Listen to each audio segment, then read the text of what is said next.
舒然，这孩子绝对不能要，你连孩子他爹是谁都不知道，万一是个渣男，你这辈子不就毁了吗？而且你寒窗苦读这么多年，不就是为了上岸吗？现在考公在即，你抱着个来历不明的拖油瓶，哪个单位会要你啊？可医生说，孩子胚胎发育良好，我天生会做题，应该不会影响考公。你疯了吧？你老家豫南有100多万考生，考公比登天还难。舒然，咱们山河4省的女人要有志气，你怎么能为了一个来历不明的拖油瓶放弃自己的前途啊？曼丽说的对，可如果现在去打，不仅要面对未知的手术风险，还有可能错过今晚的模考，这样成本太高，还是等考完再决定。靠，又是这个地狱开局！谁在说话？曼丽，你听到了吗？哪有人在说话？压力太大出现幻觉了。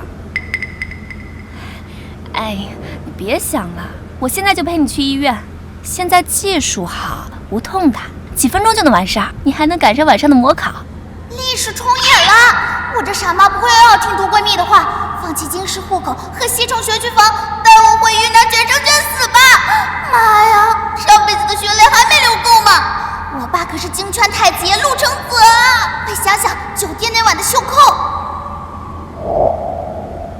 我幻听了，孩子的爸爸怎么会是京泉太子爷？这个月拿了工资就可以报考公班了。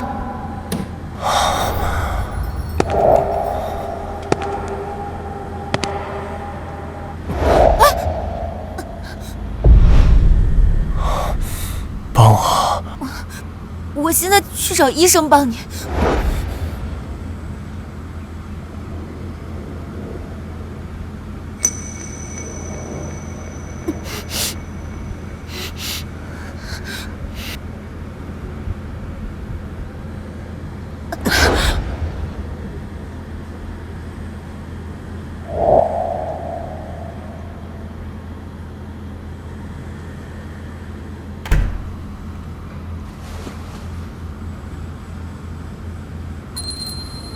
我记得1708房今晚没有预定，这枚袖扣看起来价值不菲，拥有它的人肯定非富即贵，生活圈层复杂，而我只是一个想考公的普通人，不能浪费时间在这种事情上。今晚的事就当没有发生。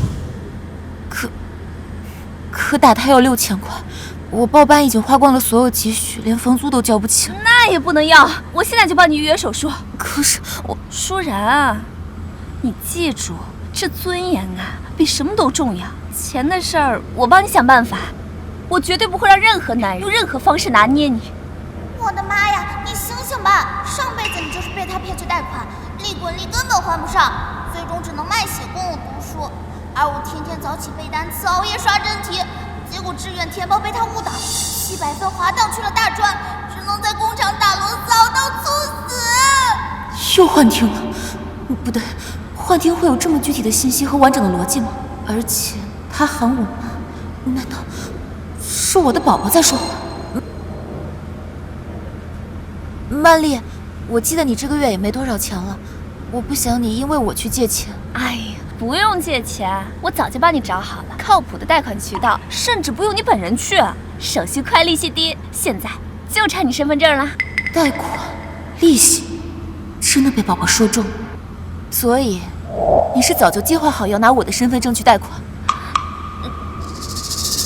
舒然，你说什么呢？我这不是为了帮你吗？你怎么能这么想我？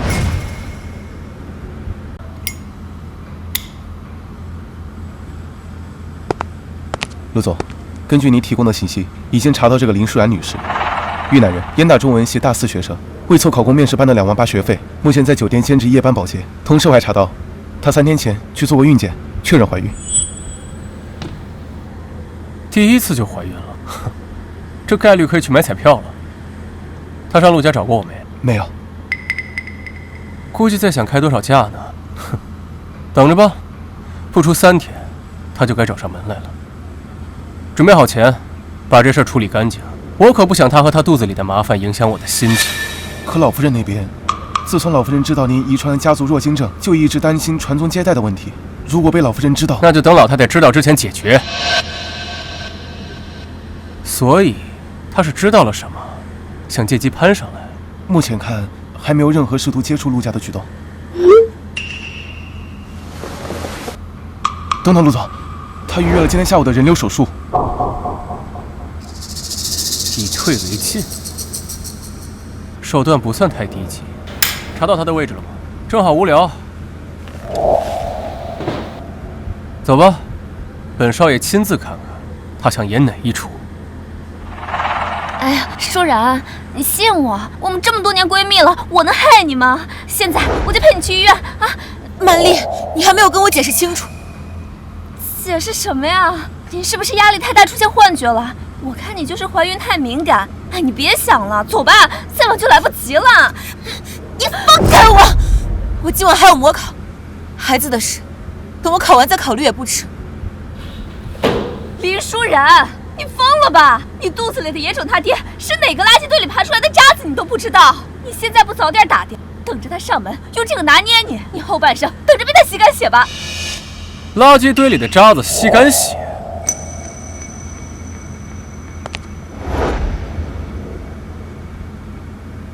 我爸来了，妈，我们的美好生活就在眼前。这位小姐，你刚刚嘴里那个会拿孩子拿捏人的渣子和野种他爸，说的该不会是我吧？是你啊？你怎么知道我在这儿？靠，这一生至少7位数。舒然怎么没说这野种他爸这么帅，还这么有钱？我怎么知道你不用管？签了这份协议，你只要把孩子打掉，我给你1000万营养费。1000万？你这是什么意思啊？拿钱羞辱人啊！我们舒然那可是要考公的。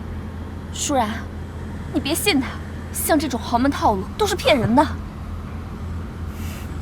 我拒绝。嫌少？2000万？这不是钱的问题。舒然，你这是什么意思啊？你该不会觉得这个男的又帅又有钱，就想把孩子生下来吧？我告诉你啊，像这种有钱人就是跟你玩玩而已。你真把孩子生下来了，肯定一脚就把你踹了。林小姐，2000万买个胚胎，怎么看你都是获利方。他态度这么坚决，完全不想要孩子，只想用钱解决问题，怎么可能会给宝宝京石户口和西城区的学区房？是哪里出了问题？舒然，他这么羞辱你，你还在犹豫什么呀？区区2000万而已，我们虽然穷，但是穷得很有骨气。舒然，这钱你要是接了，你跟外面那些外围女有什么区别啊？妈，别听那绿茶瞎逼逼，他骗你网贷的时候可没讲什么志气骨气。虽然我眼前这爹不想要我，但陆家有人想要啊。放心吧，陆老夫人很快就要打电话，让便宜爹带我们回去了。抱歉，我不会接受您的合同，不如您听听我的建议。我会生下孩子，并且进行抚养教育。作为交换，我需要您为我提供京石户口、西城区的学区房，还有人大附中的保送名额。您放心，我可以签署最严格的协议，保证除此之外，不会向您索要任何的名分和财物。想法很有趣，但你可能搞错了一件事情。这孩子要不要，你说了不算，我说了才算。而我不想要。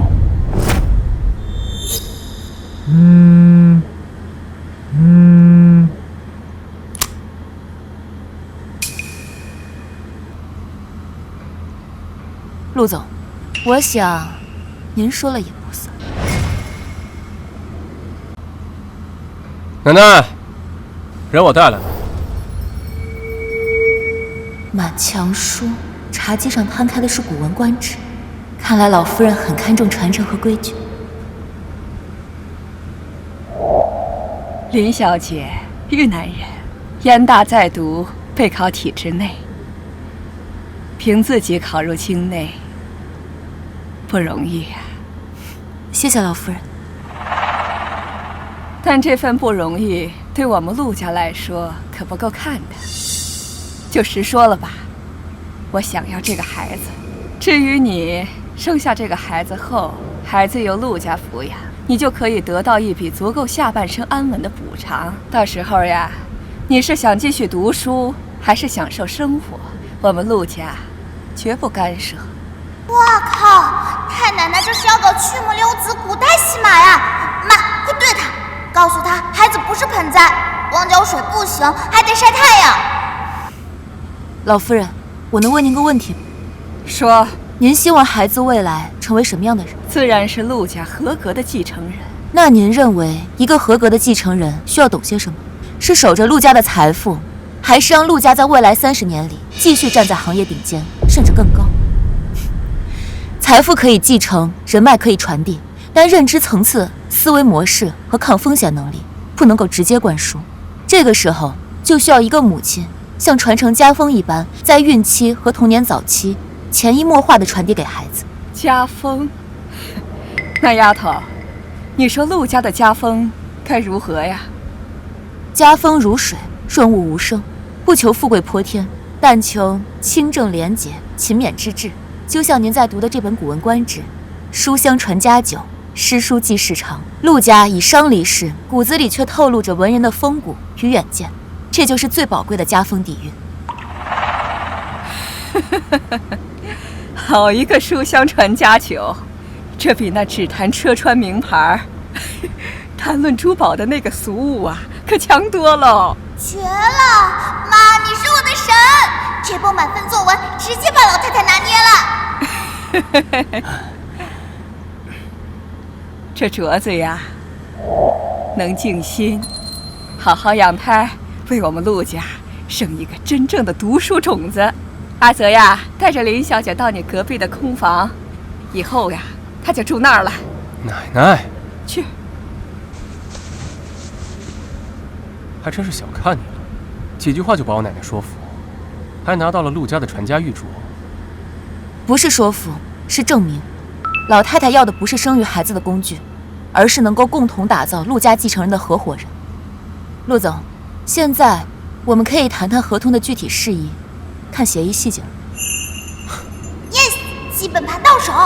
不过妈，爹看你的眼神不对劲啊，他该不会开始对你感兴趣了吧？京市户口、临西城区学区房，还有人大附中的保送名额。妈，我终于不用再经历云南的地狱高考模式了。宝宝放心，这次我一定不会再重蹈上辈子的覆辙。舒然，我在楼下看见了陆承泽的车，你不会真的要搬去陆家吧？今天考完最后一场模拟考，我就不回了。你这是什么意思啊？舒然，你的尊严呢？你的梦想呢？咱俩不是说好了一起上岸的吗？你现在算什么呀？沦为有钱人的生育工具吗？妈，别听他放屁，他就是嫉妒你。尊严能让我的孩子避开豫南100万考生的独木桥吗？能获得京师户口？曼玲，你老家苏城的一本录取率比我们高了30%，你根本就不懂凌晨3点还在刷题的苦。没错，本宝宝可不想再吃一遍上辈子的苦了。不行，我不能看你这么堕落。陆家给了你多少赃款啊？脏，你要嫌这钱脏，就回去拿消毒水洗一下再给我，我不嫌弃。这是我孩子的未来，谁敢动我孩子，我跟谁拼命。我说你怎么还没好？原来是有绊脚石啊！去，把他带走，列入陆氏集团黑名单，以后不准出现在林舒然500米范围内。妈，看来我这便宜爹还是有点用的。林舒然，你会后悔的。等我上岸了以后，第一个就举报你们这种权色交易。放开我！走。林舒然，快点！这种脑子不清醒的朋友，以后还是少来往，免得把老太太心心念念的孩子带蠢了。陆少说的对，我现在就把他拉黑删除一条龙服务，免得影响我孩子的未来。哇，这书房比我老家的院子还大，真皮沙发的扶手比老家的8仙遮还宽，墙上挂的画框比我出租屋的房门还高。陆家这么有钱，孩子的教育基金和未来的试错成本都管了。这就是你非要回去搬的重要家当？这都是胎教教材，陆总，剑桥大学研究表明，孕期接触知识类文本可以使胎儿神经突触密度增加47%。既然已经拿到了京市户口，那目标就得按照西城区的计划来。清北是保底，哈佛耶鲁是冲刺，最差也得是 QS 前20。这孩子才1个月呢。妈，这胎教也太卷了吧！比上辈子听苏曼丽念的“男人没一个好东西”强100倍。这别说24小时恒温26度，我脑细胞分裂速度都提升20%，清北稳了。已经错过1个月了，陆总，时间宝贵，不能浪费。对了，除了协议之外，我还想向您约法3章。说。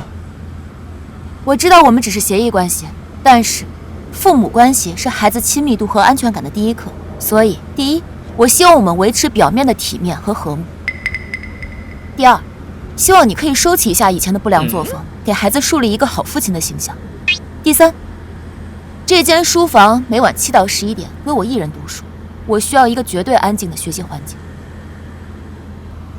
行。好，那您现在可以出去了，我要开始学习了。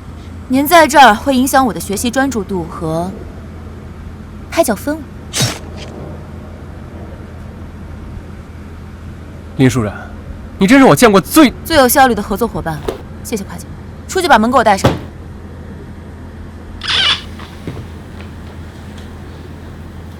搞定！妈咪喂我，爹地吃瘪的样子有点可爱。学习，不能被干扰。约法3章，为了孩子，这女人脑子里除了学习计划和那个胚胎，到底还有没有别的？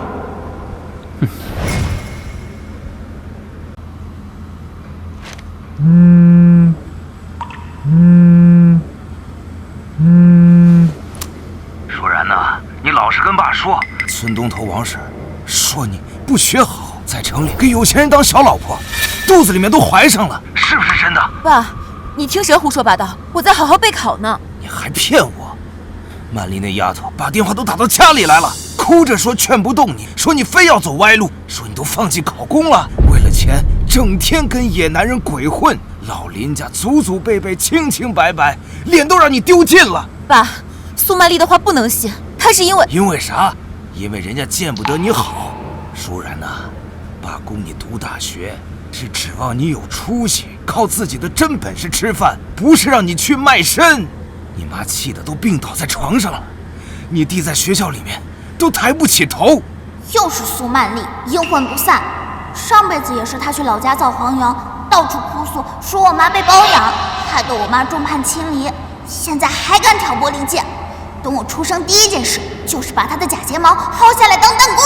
但话又说回来，你要是真跟了个有钱人，他能给家里多少？你弟这眼看着就要结婚了，这房子和彩礼可都需要钱呢，家里实在是……爸，您把我当什么了？讨价还价的商品了？您听他说我堕落了，第一关心的不是我的安危，而是我能给我弟要多少彩礼。我没有做任何丢人的事情，我的事情我自己会负责，你们不用管，也管不着。哎呀，这……妈妈别难过了，外公他们只是听信谣言被骗了。无论如何，我都会陪着妈妈。等我长大了，我会用实力打脸所有坏人，带妈妈过好日子。放心吧，妈妈没事。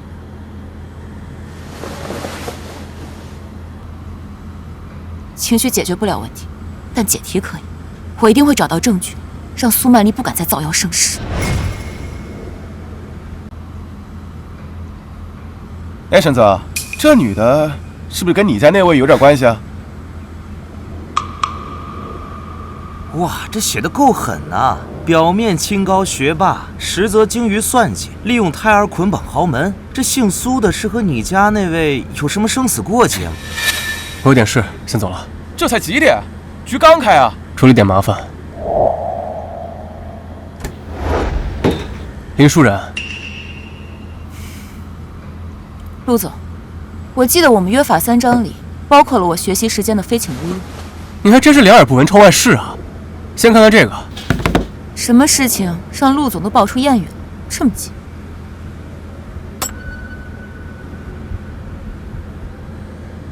看完了。没了？就这反应 ？Hello？他在网上造谣诽谤你，把你形容成一个不择手段的心机女，让网友网暴你。哇，爹地这是在为我妈着急，还生气了。他居然专门跑回来告诉我妈，这太过分了。这就对了吗？我竟然会把这个关键条件看错，这太过分了。妈，你快看我爸的表情，他为你的事这么激动，我要开始怀疑我爸不只是想当我爸了。陆总，你这是在关心我？少自作多情，我只是害怕这些乱七八糟的会影响我们陆家的名声，还有孩子的胎教环境。总之，你需要帮忙的话，既然热度已经这么高了，骂也骂了，那这流量不用白不用。什么意思啊？他不是指控我学霸人设造假，靠孩子上位吗？那我们就当场验证一下。陆总，你有这么多朋友，有没有人是从事娱乐媒体，或者是在短时间里能引起一场公开赛的？有啊，你想做什么？邀请他，和他进行一场公开的、有公证人在场的现场 PK， 内容可以使他质疑我的任何部分。既然他选择了舆论战，那我就用堂堂正正的方法让他闭嘴。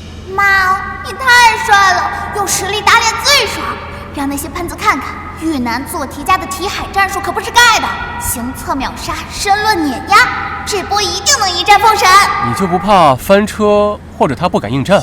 对于刷过的题，我有绝对的把握。至于他不敢应战，那不就证明了他心虚，谣言不攻自破。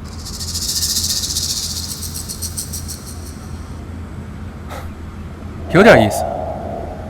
行，媒体、公证、场地，你都不用操心，你只需要做好，不要真的做错题。好，那你现在可以出去了，我要开始做题了。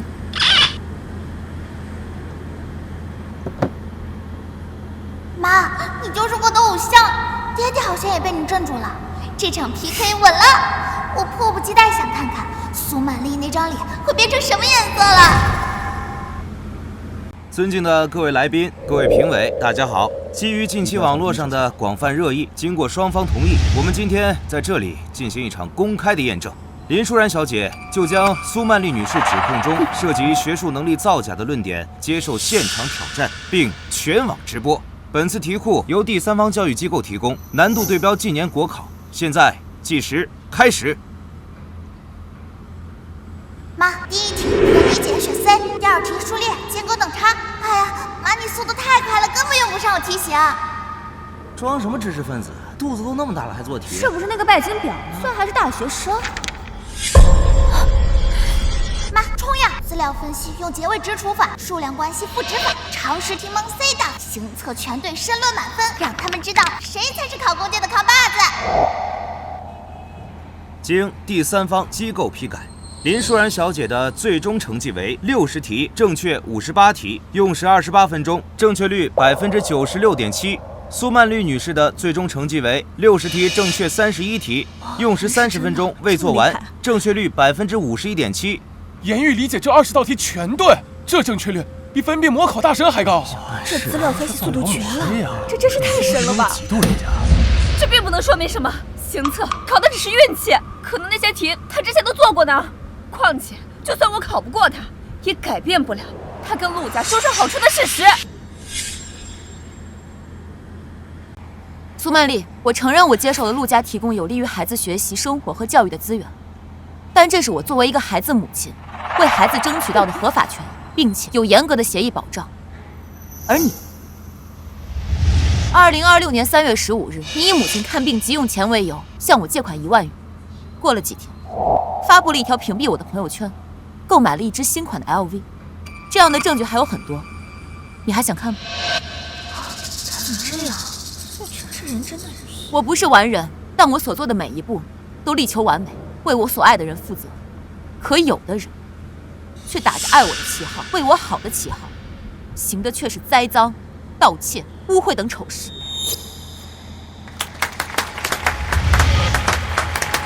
林舒然，你真是一次又一次出乎我的意料啊！赢了，赢得漂亮！妈妈就是最棒的。不过爹爹那眼神都快粘在妈妈身上了。宝宝，这辈子妈妈一定不会再让你受一点委屈。林小姐，林小姐，看这边，谢谢大家。多少呢？全完了，我什么都没了。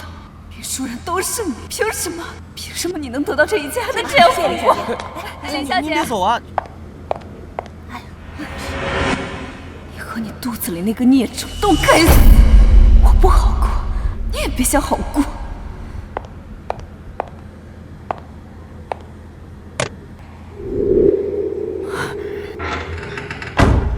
宝宝，我们赢了。妈妈超厉害，不过刚才好累啊。妈妈，我们赶紧回去休息吧。小问题，林舒然呢？刚刚还在这儿呢。苏曼丽，你怎么来了？我怎么来了？我的好闺蜜呀，我当然是为了恭喜你啊！恭喜你，玛莎就要被毁掉了，去死吧！跟你的野种一起下地狱去吧！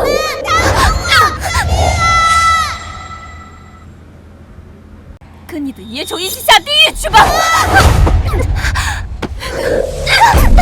苏曼丽，你疯了！妈妈，你受伤了。你知不知道自己在做什么？我当然知道我在干什么，我就是要你和你的野种下地狱，这是你欠我的。宝宝别怕，妈妈不会让你有事的。救命啊！又找错了。闭嘴！要不然我现在就割破你的喉咙。里面有人吗？怎么反锁了？现在没有人会来救你了，带着你的野种去死吧！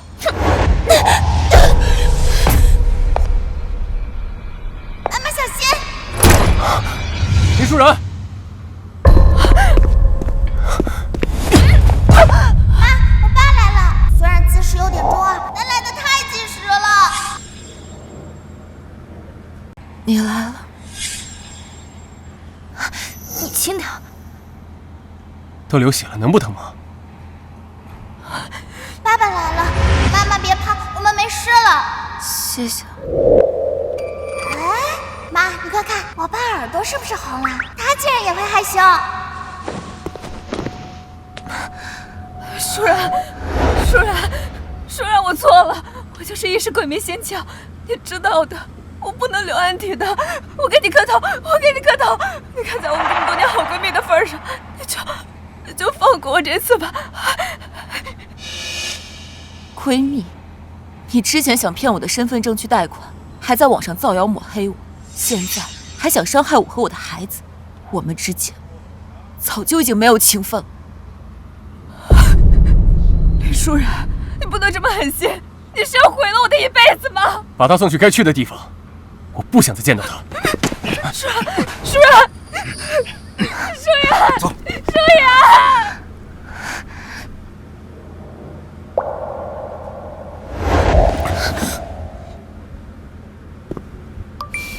还没有人敢跟我抢陆承泽。买一班最近的机票，我要提前回国。妈妈，刚才吓死我了，还好爸爸来得及时。这么看，他也不像传闻里说的一无是处嘛。宝宝没说错，而且陆承泽刚刚好像很担心。你都受伤进医院了，还笑得出来呢？医生都说了，我和宝宝没事，休息一晚就能回去了。陆少，根据我们的协议，意外人身伤害属于不可抗力外的意外条件，所以陆家作为合作方，有义务提供额外的安全保障。林舒然，你脑子是计算器做的吗？这时候还想着协议呢？理性评估风险，这是解决问题的根本。就是可惜了，我那包里还有我新买的申论真题精讲。你都差点没命了，还想着那破书呢？那不是破书，那是燕京大学内部编撰的参考书，很难买的。啊，行，林舒然你厉害，等着。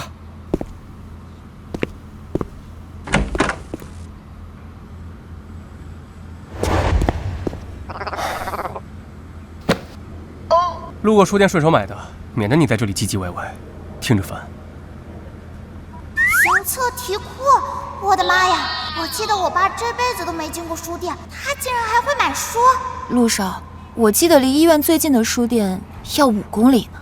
小爷乐意跑，你管得着吗？看不看？不看我扔了。啊，看，当然看。现在知道小爷的好了吧？对了，苏曼丽那个女人要不要小爷帮你出出气？哎，你能不能收收你那不正之风？苏玛丽她自有法律来审判。我这不是想快点解决麻烦吗？这走程序得多慢啊！别忘了，你可是孩子的父亲，你的言行举止都会无形中影响到孩子。难道你想让宝宝学坏？知道了，知道了。啰嗦。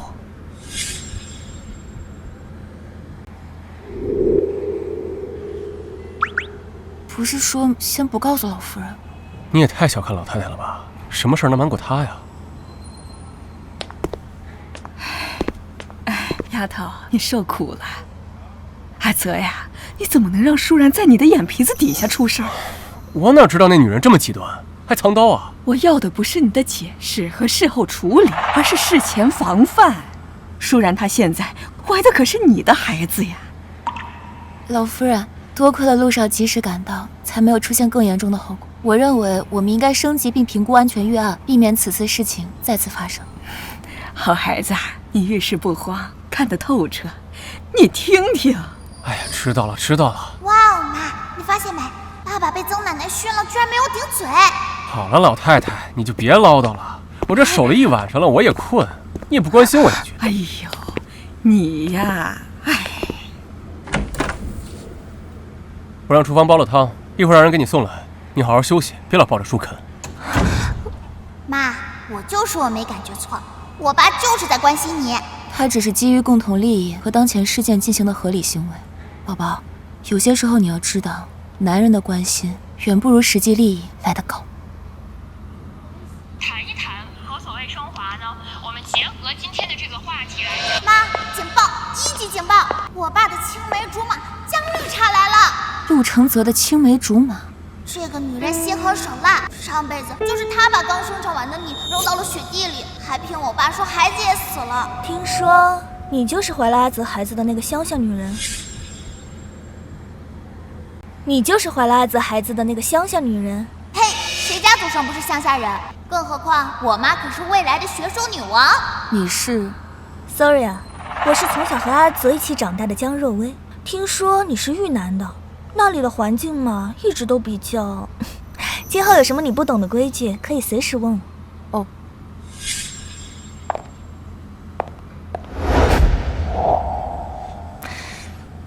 怀孕了还学习啊？也是，你们这种山河4省的孩子，也就只能刷题了。江小姐，不请自来还打扰别人学习，这就是你引以为傲的京圈规矩。不请自来？这陆家，我想什么时候来就什么时候来，还需要跟你一个靠着孩子赖在陆家的外人报备？什么赖在陆家？这里就是我家。妈，对他，让他知道谁才是这里的女主人。江小姐，基于物权法，未经主人明确的许可下进入，都有可能构成非法入侵。其次，我与陆承泽先生有具有法律效应的协议，以及陆老夫人亲自的邀请和认可，比某些自以为是的人更有资格待在这。牙尖嘴利，难怪能把老夫人和阿泽哄住。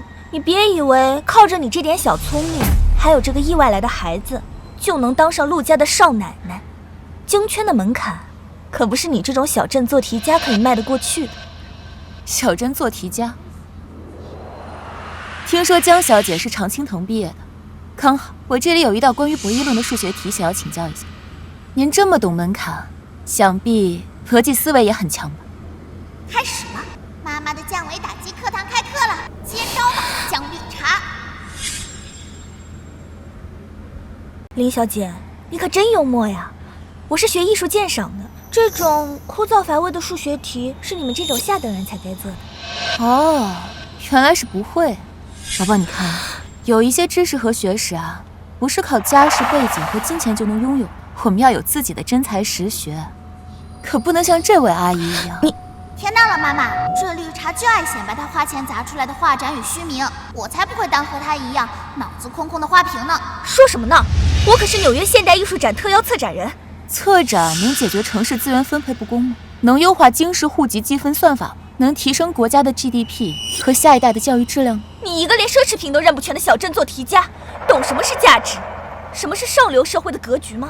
江小姐，如果您的价值和格局脱离了对现代社会的理解和解决能力，在我眼里不就是一种昂贵的装饰品吗？我妈这嘴不考公当外交官都屈才了。吵什么呢？阿泽，你看这个没有名分的孕妇这么羞辱我，你可一定要给我出气啊！爸，你的洁癖呢？怎么还不甩开胳膊上的脏东西啊？也许这就是陆承泽与江若薇的惯性社交行为，只要不影响宝宝的户籍和学区房，我就不需要在意。路上我就不打扰你们。站住！看见了吗？在阿泽心里，我才是最重要的，而你不过就是一个借着孩子的势利眼罢了。妈，咱不跟傻子一般见识，回去刷题，让我爸自求多福吧。等拿到了户籍和学区房，再搬走。哼！等等，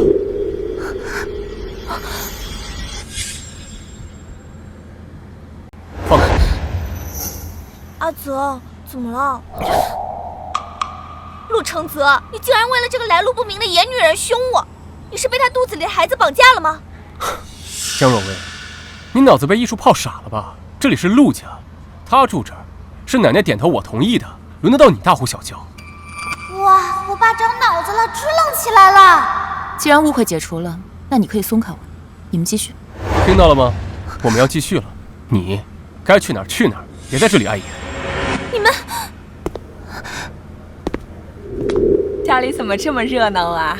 陆奶奶，哼，老夫人最看重门第和规矩了。像林舒然这种下等人，老夫人一定是看在孩子的面子上才忍他的。陆奶奶，您可算是回来了，这是我在拍卖会上特意给您拍的乾隆官窑青花瓷瓶，我想这个礼物您一定会喜欢的。陆奶奶，我有句话不知当讲还是不当讲。我理解林小姐出身寒门，不过她现在肚子里面已经怀了陆家的孩子，总该学一些京城的规矩吧。之后要是妨碍了陆家的名声，江小姐呀，你有心了，我姥姥欣赏不了这种物品，你呀，还是拿回去吧。至于舒然这个丫头，她的学识、见识和格局，我都亲眼见过，远非是规矩和出身可以衡量的。丫头，我给你的礼物呢？陆家的传家手镯，舒然戴上是最合适不过的。若薇呀，你应该知道什么话该说，什么事儿该做。曾祖母威武！看到没，江绿茶，这才是真正的牌面。陆奶奶，阿泽，今天打扰了。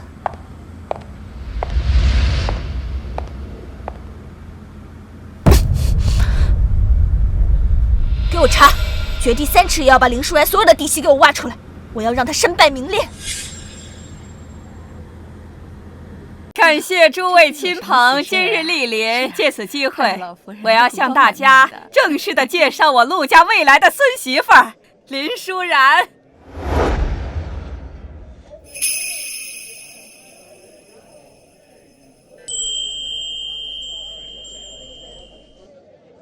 她腹中怀的正是我期待已久的重孙子，等孩子平安出生啊，我便进入陆家的族谱。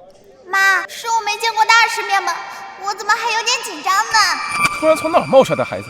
我记得路上不是弱精症吗？哎，少说两句，没看见他手上戴的是陆家家传的手镯吗？老夫人，这是不是太操之过急了？哦，那你有什么高见？高见谈不上，可我陆家100年门第，林小姐出身豫南小镇，怎么能担得起陆家未来少夫人的重任？门第家风，首重德行才学，舒然品德高尚，学识见识均属上乘。老二啊，时代不同了。出生才是根本，你不要被他肚子里的孩子给蒙蔽了。哎，让开，都让开！我是林舒然的亲爸，我是来找我亲闺女和我好女婿的。林大海这个吸血鬼是怎么找来的？肯定没好事。然然，爸可找着你了，这真是陆小姐的父亲？果然是小地方出来的，根本就上不得台面。他真是你爸？是。大家伙都听到了吧？啊，正好今天大家呀为我评评理，我辛辛苦苦把闺女养大啊，供她读大学。哎，她现在怀了陆家的孩子，陆家是不是该表示表示啊？哦，林先生，您要我们陆家该有什么表示啊？那当然得有，彩礼、3金、房子、车子，另外我闺女这未婚先孕，这名声损失，陆家得补偿补偿吧，最少得3000万，不，5000万。狮子大开口，他怎么不去抢？林大海先生，妈，这个吸血鬼眼里只有钱，上辈子他就没管过我们死活。你喊谁呢？我是你爸。根据民法典规定，父母对子女有教育帮扶义务，子女对父母有赡养义务。等您彻底失去劳动能力之后，我会按照豫南当地标准向您支付赡养费。但是，您没有任何资格向陆家索取彩礼和赔偿。反了天了！这攀上高枝儿，连爸都不认了是吧？好，那你就别怪我当着这么多人的面揭穿你的真面目。陆大少，他肚子里边的孩子，那根本就不是你的种，不是你的种。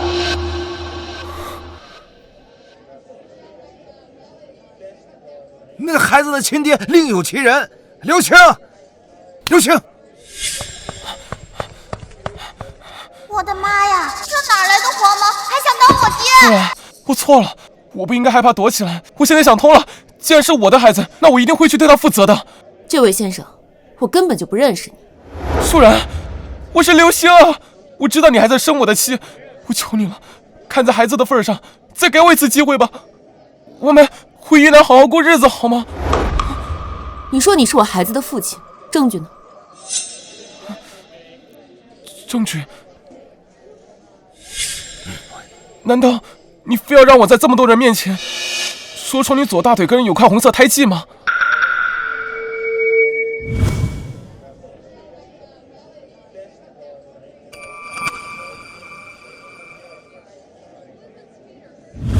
舒然，阿泽，这到底是怎么一回事？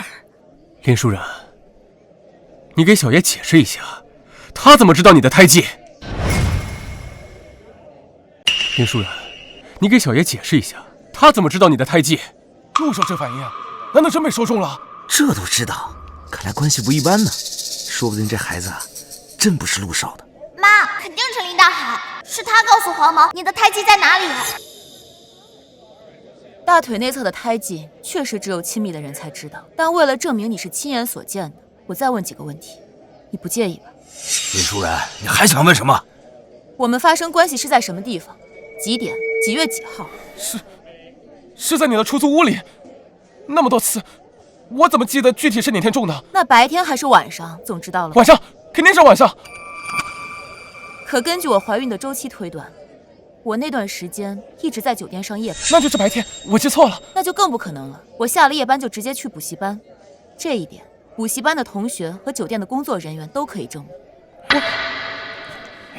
我喝多了，但是我可以肯定，孩子肯定是我的。不愧是我妈，随便问几句就慌了，还想学狗血剧诬陷，回去先练练胆量吧。既然如此，那就请在场的各位为我做个证。做什么证？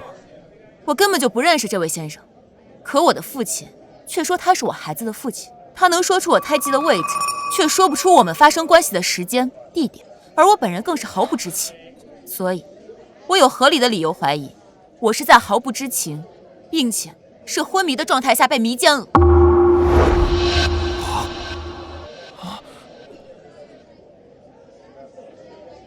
我要求立刻报警！我要求立刻报警！这别，家丑不可外扬，报什么警呢？放心，刘先生，听起来你也像是这件事的受害者。我相信警察一定会做出努力，让这件事情水落石出。林舒然，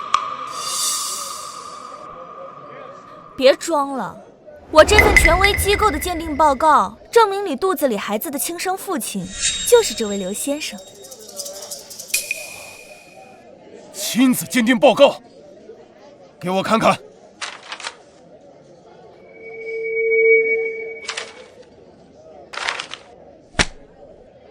铁证如山，这个女人就是想用肚子里的野种攀附陆家。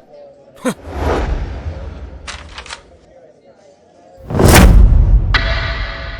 真是知人知面不知心，看着清清白白的，没想到内心这么险恶。必须严惩，以正家风。陆家100年门第，绝对不容玷污。林舒然，你最好给我个解释。我爹这个大笨蛋，他天天和我们在一起，什么时候看到我们去做 DNA 鉴定了？老夫人，这种不知廉耻、混淆陆家血脉的女人，应该立刻赶出去。舒然，这到底是怎么一回事啊？江小姐，您确定这份鉴定报告是真的？千真万确。太好，有了您送来的这份鉴定报告，警方一定会更加重视。对了，你这份鉴定报告是用什么样本检测的？羊水穿刺啊。羊水穿刺，通常在妊娠16至22周时进行，可我现在怀孕才8周，不具备条件。难道江小姐有穿越未来的本事，提前拿到了样本？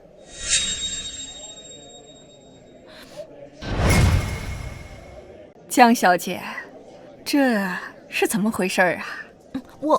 我说错了，不是羊水穿刺，是无创胎儿鉴定，只需要抽妈妈的血。羊水穿刺和无创鉴定，这区别可大了，这也能说错？别管用什么方式了，现在结果最重要啊。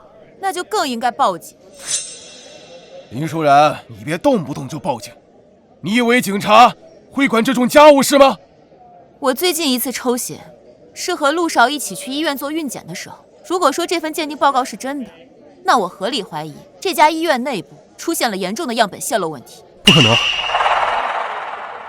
那家医院是陆家的产业，管理严格，绝不可能出现那种情况。阿泽，立刻联系李院长，封存舒然所有检验样本和相关的记录，让咱们警方介入调查。知道了，奶奶。来人，给我把他们押下去。别管我，不关我的事，都是他。他说只要我来这里演场戏，他就给我10万块。对，就是他带我来京师的，还是他叫我说这些的。快走！好女婿，误会呀，有事好商量。好女婿，你去说啊，都说出来，让大家都看清这个居心不良、手段阴险的坏女人。阿泽，陆奶奶，我这也是太担心你们被这不三不四的人给骗了。江小姐，我们陆家的事儿也轮不到你介入插手，你伪造文书，造谣污蔑。阿泽，把江小姐一起。老夫人，江家和陆家多年的交情，项目还绑在一起，只要闹到警局，这2家人脸都难看。不如给江家一个面子。舒然，你怎么看啊？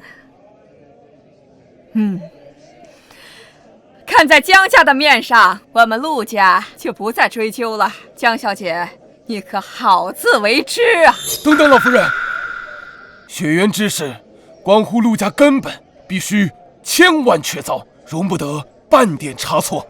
我想，老夫人，为了孩子以后不再被怀疑，我愿意公开的再做一次亲子鉴定。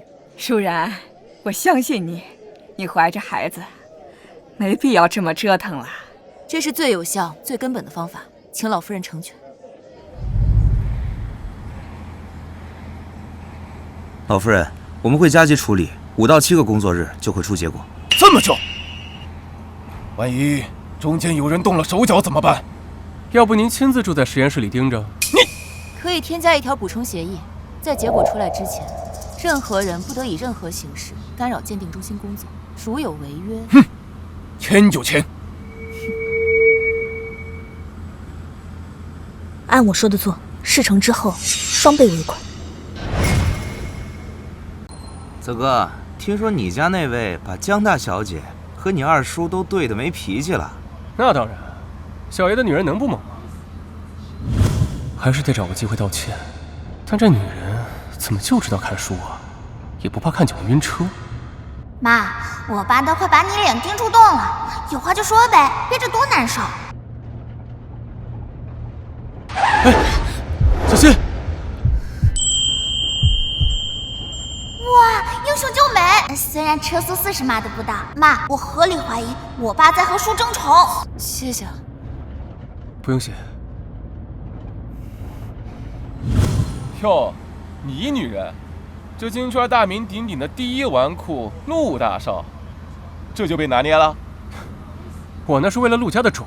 听圈子里传闻说，那鉴定报告有问题，那孩子是不是你的也不能确定。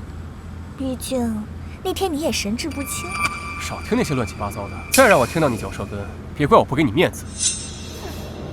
不对劲儿，泽哥，你该不会真栽了吧？栽你个头，唧唧歪歪。走了。哎，这才几点啊？场子刚热呢。小爷我有事儿。这泽哥什么时候有比吃喝玩乐更重要的事儿了？人的需求，生理、安全、爱、被爱，真服了。自我实现。陈泽，老夫人呢？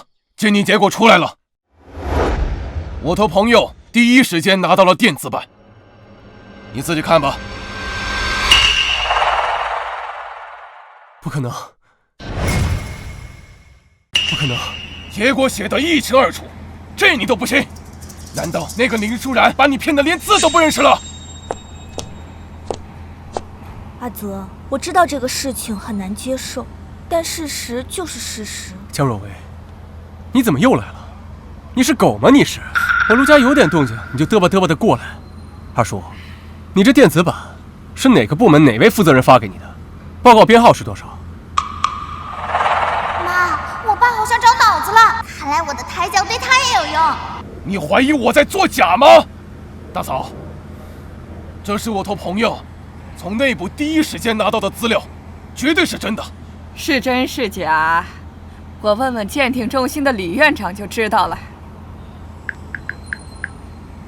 老夫人，我正要给您打电话，文件已经交给福伯取走了。您放心，我全流程监督，亲手封装的报告，绝对不可能有任何差错，更没有泄露消息。李院长说他没有泄露消息。老二，难道你朋友的权限比这李院长还大？老夫人，报告取回来了。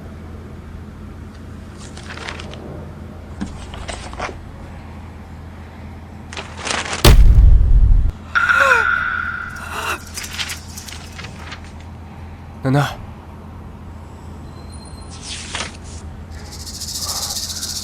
林舒然，你给我个解释！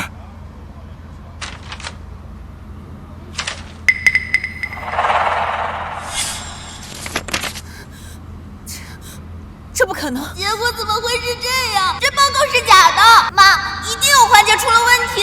阿泽，陆奶奶，纸质报告和电子版的报告结论都是一样的。这个女人怀的根本就不是阿泽的孩子，留下这种女人和她肚子里面的野种，简直是陆家的奇耻大辱！来人，给我摁下她！放开我！这报告一定有问题，我要申请第三方复核。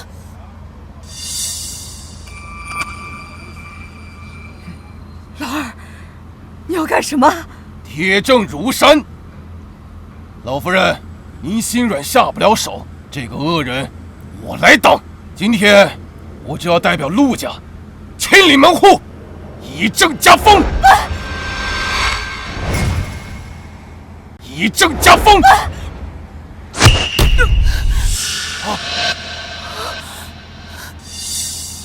陆承泽，我的爸呀，妈，我爸脸都白了。承泽，你让开！这女人不值得你这么做。陆承泽，你疯了吗？你到现在还要护着这个骗子和他肚子里的孩子？江绿茶，你才是野种，骗子！别败了我爸！我看谁敢动手！哈哈，好，那我就先把你给打清醒了，然后再解决肚里面这个野种。你给我住手！哎呀，老夫人，承泽他执迷不悟，你也老糊涂了吗？我要让舒然亲口说。陆承泽，你先放开我。陆老夫人，我腹中的孩子只可能是陆少的，我要求立刻封存鉴定中心的所有结果，申请第三方进行复核。林舒然，你不要再拖延时间了，假的就是假的，就算你验再多次，也改变不了你肚子里是个野种的基因。上次是你自己主动要求鉴定，现在结果已经出来了，不是你说不认就不认的。老夫人，这是您之前秘密送检的2家鉴定机构的加急报告，刚刚送到。什么还有2份报告？大嫂，这怎么又多出2份报告？这到底是怎么回事啊？我秘密分装了3份样本，1份送去明检，另外2份我亲自送到检验机构，就是防止有人知道后再做手脚。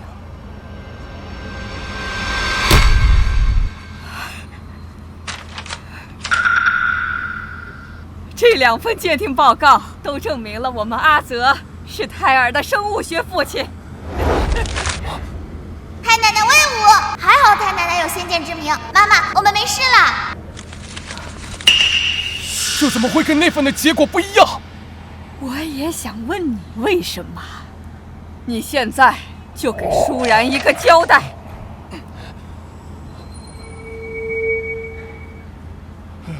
老夫人，我发誓，我只是买通人，提前知道了结果，仅此而已，其他的我什么都没有干呀。江小姐，你还有什么想说的？没有。既然没有人承认，那就由我陆家亲自来审问。福伯，把这个老二和这个江小姐给我带下去，看好，在这件事彻底查清楚之前，谁都不能走。是。我只是为了陆家考虑，我真的什么都没有干呐。阿泽，陆奶奶，我真的只是担心阿泽，你们不能这样对我，江家是不会这么算了的。够了，带下去。放开我！老夫人，老夫人，谢谢。好孩子，让你受惊吓了，没事吧？是不是哪儿不舒服啊？我没事。路上你的背……林舒然，我……陆承泽，阿泽，你说这孩子怎么那么实心眼儿？不能把球棍抢下来吗？非要拿自己的身体去打。妈，我爸怎么还没醒？他不会是一球棍就 game over 的脆皮吧？要不让太奶奶再找个医生来看看吧。老夫人，陆少也是为了孩子好，还好没伤到筋骨，应该很快就能醒了。你怀着孩子又受了惊吓，你还是回去休息吧。这里呀，有我看着啊。老夫人，你也一晚上没睡。我这把老骨头啊，不一定比你们年轻人差。听话规矩，也为了宝宝嘛。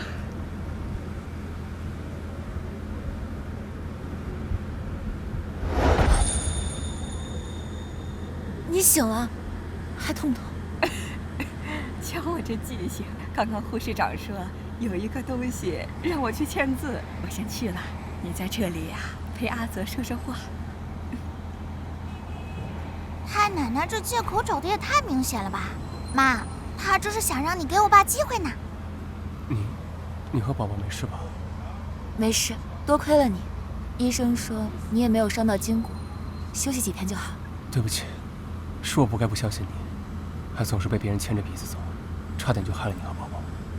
你不用道歉，基于当时的情况，你怀疑我是合理的，我能理解。我的妈呀，我爸道歉呢！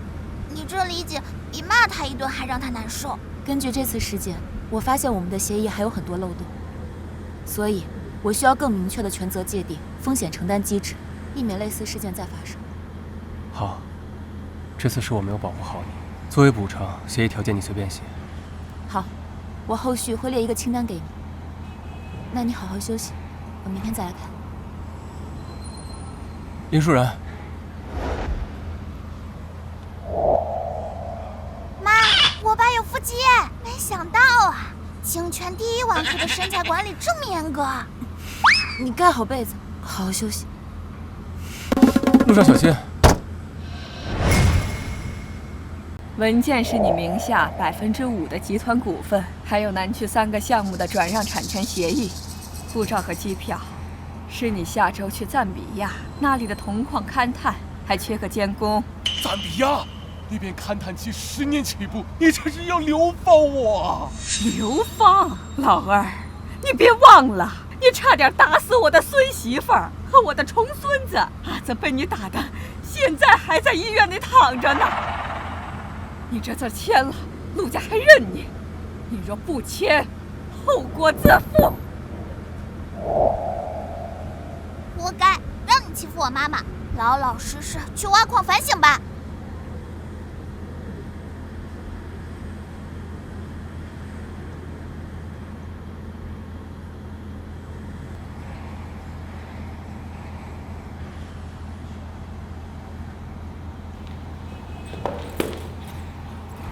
江小姐，你知道这是什么？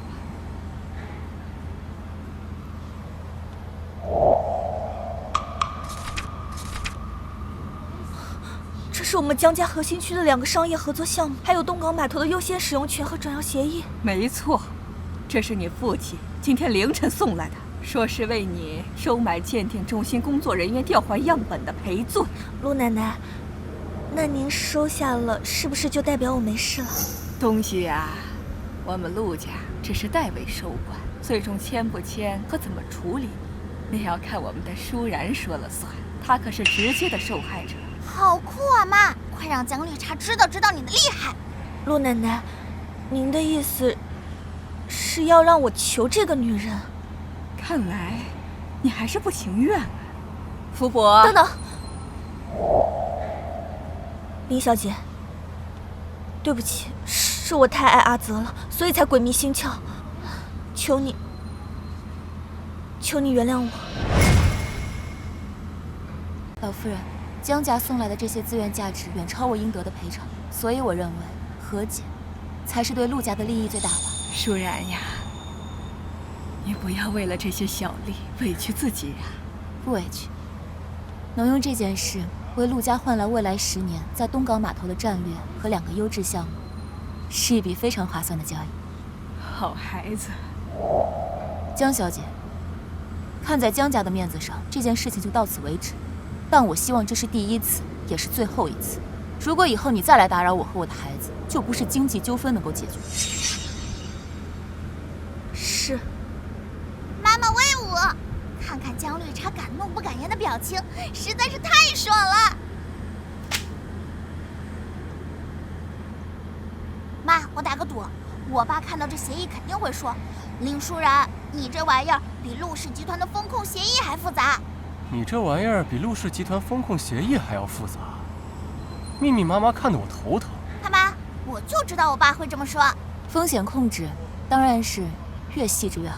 好，好，好，你说的对，签，我签。对了，老夫人，我还有一件事，为了安心养胎，我想搬出去住。搬出去？为什么？不对，不管为什么都不行。继续住在陆家可能会带来不必要的关注。而且，我也不想再因为陆少卷入江小姐那样的纠纷中。舒然考虑的有道理，奶奶。但阿泽的担心也有道理。这样吧，阿泽呀，你在城东不是有套平层吗？你就搬到那儿去住。奶奶，这是我家，你让我搬出去住？那儿也是你家呀，正好你搬出去清醒清醒，想想那些乱七八糟的人际关系，清理干净了没？丫头啊，再也受不了惊吓了。奶奶，丫头，就这么定了，有我在呀，你就安心的在这儿住着啊。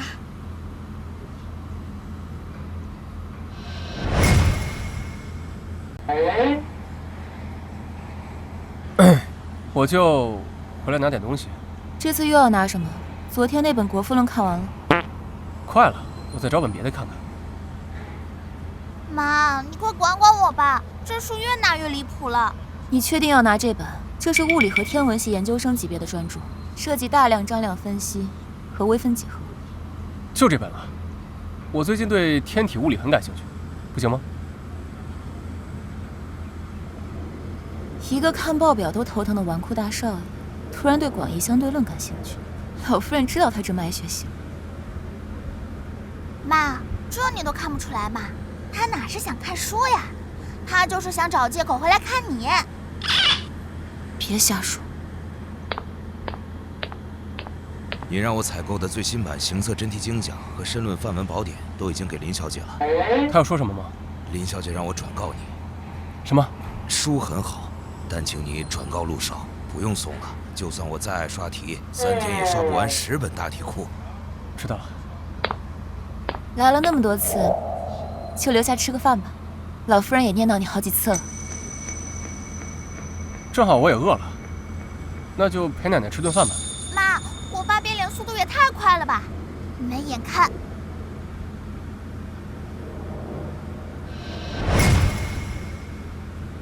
鱼有营养，多吃点。还有这个菜，这菜也健康。你怎么了？要不要喝点水？妈，你又吐了。好点了吗？没事，只是正常的妊娠反应，70%的孕妇都会有，通常会在孕12周时缓解。你刚刚看起来很难受，不行，还是去医院检查一下吧。我没事，我现在只想去躺一会儿。你先吃饭吧。妈，我爸的表情看起来比你还难受。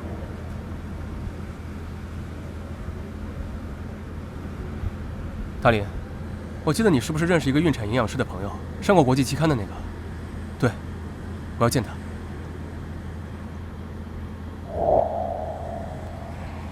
哇，爸爸在做饭，我没看错吧？太阳打西边出来了。你别多想啊，小 A 我今天正好无聊，想发掘一下厨艺天赋，你正好来了，帮我尝尝味道怎么样？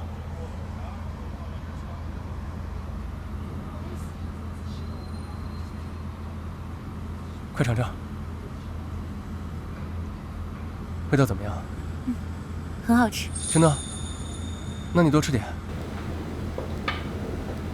阿泽呀，你怎么不坐下吃啊？光站在那儿盯着舒然看，能看饱？福伯，奶奶，我就知道你还爱我，还知道我最喜欢吃什么。少往自己脸上贴金，这是舒然呐，知道你晚上来，特意吩咐厨房加的。这真是你让加的？来，多吃点啊。妈，我爸傻了，你只是让厨房加个菜，他就感动的饭都不会吃了。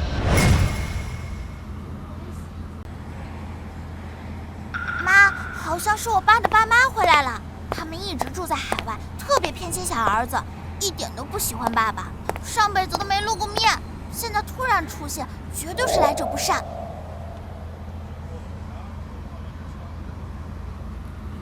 你就是林舒然？伯父伯母，你们好，我是林舒然。听说你是豫南人，那边风景是不错，就是离京市远，生活习惯、眼界格局就差太多了。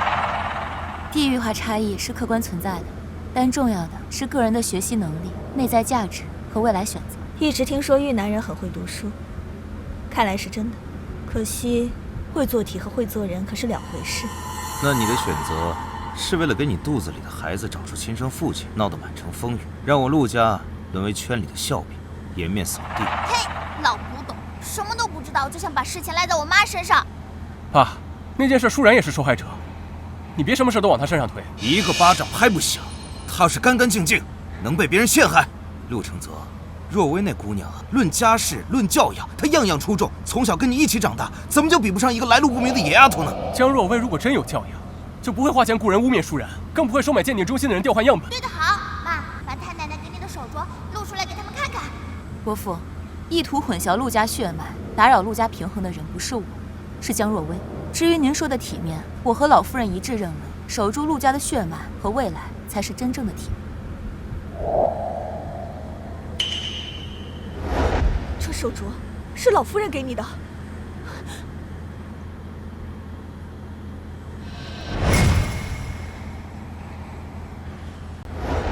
奶奶第一次见到舒然，就把手镯套在他手上，不像你，惦记了几10年都没资格。我看这老太太，她是越老越糊涂，竟然把我陆家的传家宝随随便便送给一个来路不明的野丫头。够了！林舒然是我孩子的妈妈，是我和奶奶认定的，轮不到你们说3道4。陆先生，陆太太，你们要是回家，我们欢迎；但要是专门来说这些没有用的，门在那边，慢走不送。陆承泽，我可是你亲老子，你什么态度你？妈，你可不能相信那个林舒然，简直目无长辈，毫无教养。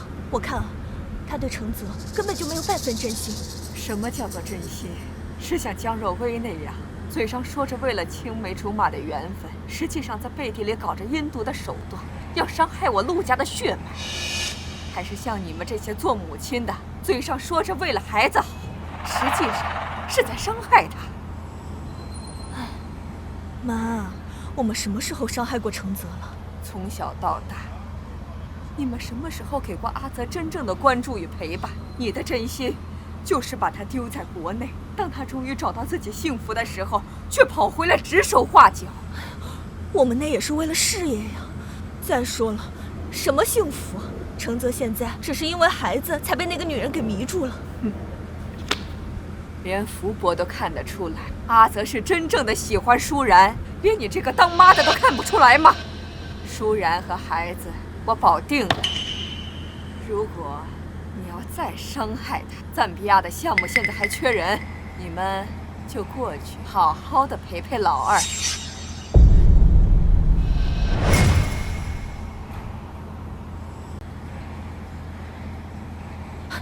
你看看那个野丫头嚣张成什么样了！那个手镯，老太太碰都不让我碰，怎么就给了她？程泽为了那个丫头，也处处跟我们作对。看来林舒然这个野丫头不简单呢。最关键的是，有老太太护着她。不行，她要真嫁给了程泽，这陆家以后还有我们说话的份儿吗？就算是为了程轩那部分家产，我们也绝对不能让她嫁给程泽。不行，有老太太看着，咱不能硬来，咱们得让她知难而退。站住！又干嘛？你知不知道，昨天那个女人又对你妈做了什么？不管她做什么，肯定是我妈活该。混账！那可是你亲妈！你现在眼里除了那个女人，你还有谁？你还为她破坏了我们跟江家多年的合作和交情。你看看你这个样子，我怎么放心把陆家交给你？你什么时候想过要把陆家交给我？你心里眼里只有陆承轩。我现在说的是你，你提阿轩干什么？小时候我发烧40度，哭着喊爸爸妈妈的时候，你们在哪儿？我家长会你们在哪儿？从小到大我们见过几次面？真正待在一起的时间加起来有1年吗？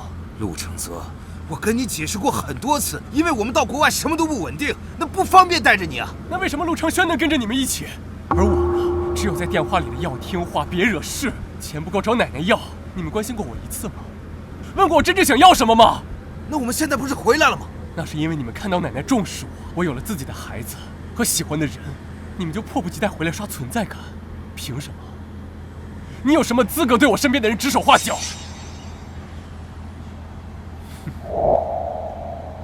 你给我站住！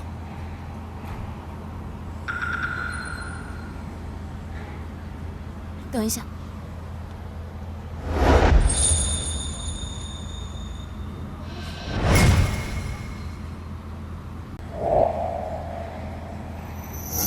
林小姐，这是我们父子之间的事，轮不到你插手。伯父，我想，如果这是关于陆承泽的事，作为他的配偶和孩子母亲，我想我有资格。你到底想说什么？我只是想让您在讨论陆承泽有没有能力接管陆家之前，您先问问自己，您有没有资格？我是他父亲，当然有资格。那这些年来，您有履行过作为一个父亲的责任吗？您缺席他的成长，还想仅凭着生育之恩就想干预他的人生选择，于情于理，您都不够格。问得好，哼，怎么不回答啦？遇到难回答的问题就不说话啦。至于江若薇，我和陆家都是受害者。既然江家愿意提供补偿，那对于陆家来说，接受就是利益最大化，而不是为了人情去忍气吞声。你这么替他说话，难怪他处处护着你。我只是在陈述客观事实，还有最重要的一点，陆少今天所说的，都是他这20多年来所受的委屈和心里话。我希望您能郑重向他道歉。听词就帅，妈，你太猛了，我爸这下得彻底沦陷了。你好，我说不过你，但是想让我道歉，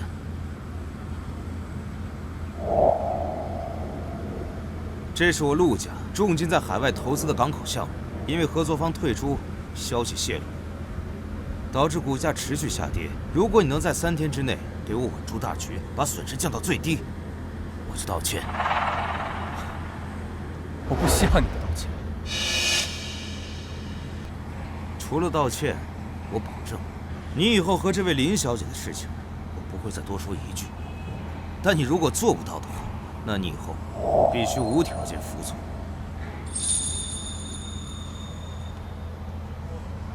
说话算数，我要是做了，你以后不能再对舒然和孩子放半个屁。不行，怎么就是不行？要不找舒然借个脑子，感觉他的脑子更好用。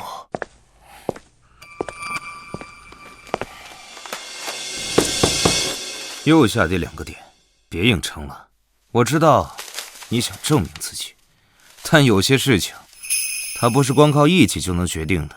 趁现在损失还不大，认输吧，啊，不然更大的损失，你可承担不起。哎呀，听话，认输不丢人，总比把整个公司的项目拖垮强吧？你也不想因为自己连累整个集团的利益吧？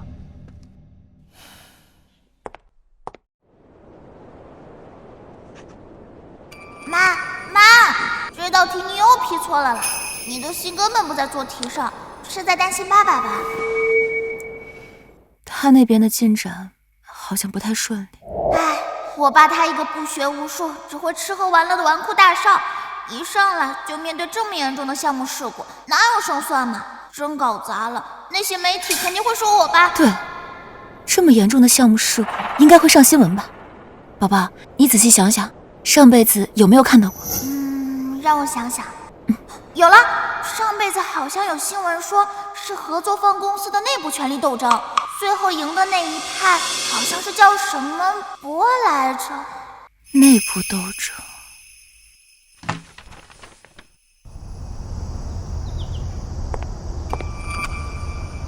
妈，我爸看起来好累啊，都怪那个老家伙。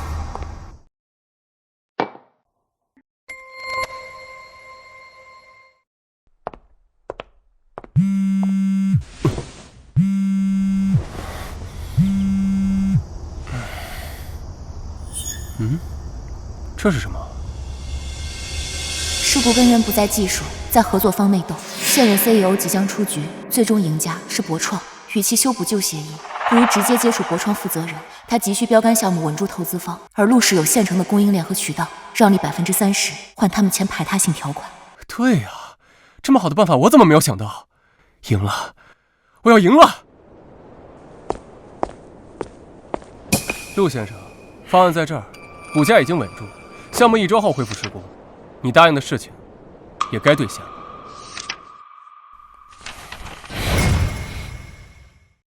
奶奶，自从我搞定我爸那个烂摊子之后，我感觉我的任督二脉都通了。你看，这是我新追投的2个项目，这才没多久就涨了这么多。怎么样，你孙子是不是还挺有商业天赋的？没给你丢人吧？不仅你有商业天赋，背后还有高人指点。赚了这么多，你打算怎么谢谢人家舒然呢？奶奶，怎么什么都瞒不过你？你放心，我会把赚的钱都给舒然。除了钱，你的诚意呢？不是钱多就能代表诚意，就看你是不是真正的站在他的角度，为他着想，给他一个最重要、最实在的尊重与保障。知道了，奶奶，我保证诚意满满，让您和舒然都满意。好，舒然，我有东西要给你。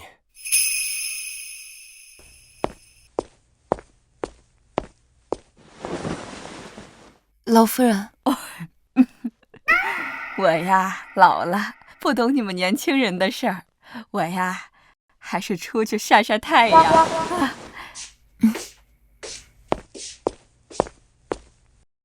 这是给你的。这是什么？你打开就知道了。妈，我好像出现幻觉了，我怎么感觉我爸在摇尾巴呀？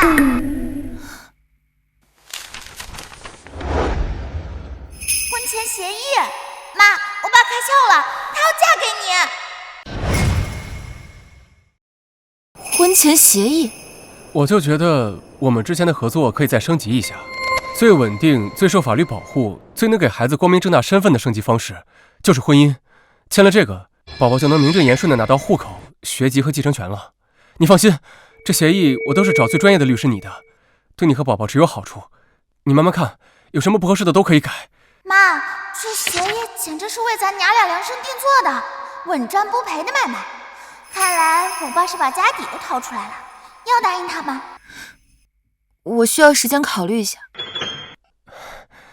应该的，应该考虑一下。你慢慢看，慢慢想。陆承泽这个蠢货竟然真打算娶她，一旦她嫁进来，陆家的资源和股份都会被他和那个小野种分光，那我的阿轩怎么办？不行，绝对不行！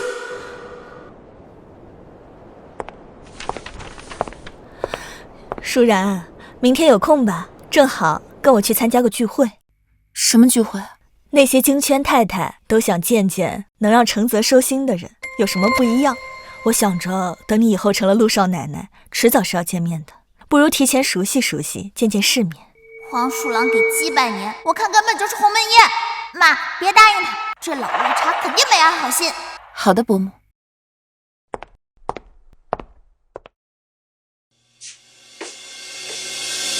舒然，周雅琴明显不怀好意，你没必要答应。如果我这次不答应他，他以后还会找其他的办法来找我麻烦，还不如这次直接让他死心。那好，去吧，我相信你。妈，明天我们就让那个老绿茶看看什么叫降维打击。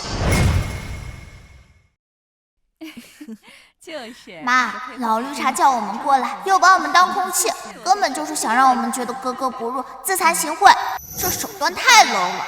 宝宝别担心，越故意，说明他们越在意。放心，过不了多久，他们就会按耐不住过来找我们了。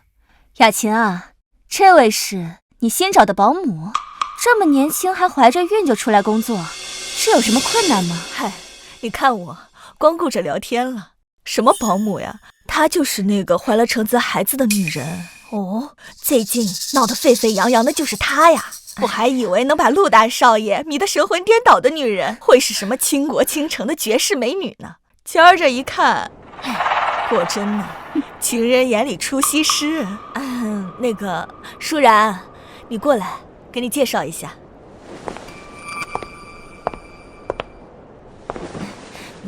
这位是顾太，他女儿刚进部委，前途无量。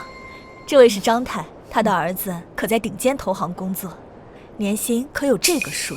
孩子们争气，我们这些做长辈的只能帮他铺铺路喽。再说，孩子有目标，知道得往高处走，总归是好事。林小姐能从豫南考到京师，想必也是吃了不少苦的。怎么，现在觉得书读够了，想换条轻松的路走了？他哪有李泰宁家的孩子优秀呀？听说刚拿了哈佛和沃顿的双 offer。可别提了，那孩子都犹豫了好几天，都不知道该选哪个好。要我说呀，选什么学校还得你们家长拿主意，那毕竟学成归来是要继承家业的。林小姐，你说对不对呀？顾太，您这话说的，舒然她是从小地方考上来的，心思全都花在读书上了，她哪懂得这些呀？嘿，又开始地域歧视了，一个个穿金戴银，说出来的话怎么这么酸臭？妈，只有你能忍。顾太太说的对，选择的确需要考虑资源协同。如果我没记错的话，李家是做艺术品投资的吧？对，怎么了？那我认为苏富比艺术学院的商业艺术或 MIT 的媒体实验室相关项目，或许比纯金融或泛商科的哈佛沃顿更适合李小姐。舒然，不懂就别瞎说。那沃顿和哈佛是多少人梦寐以求的，别在这瞎出主意。哈佛商学院的核心优势在于培养综合领导力和全球化视野，沃顿商学院则以金融、会计、风险管理等量化分析著称，而李小姐需要的是更侧重于艺术史、文化管理，甚至是艺术与科技相结合的领域。毕竟，顶尖的艺术投资未来比拼的不仅是资本，更是文化话语权与科技赋能的深度。前几天孩子还提出对数字艺术感兴趣，我一直觉得那是玩物丧志。今天听李小姐这么一分析啊，的确是可以考虑的发展方向啊。你有时间可以跟她聊一聊，继承家业固然重要，但更重要的是李小姐自己喜欢什么。雅琴，这就是你的不对了。林小姐明明谈吐不凡，像你之前说的那些，害得我们差点误以为她是另有所图呢。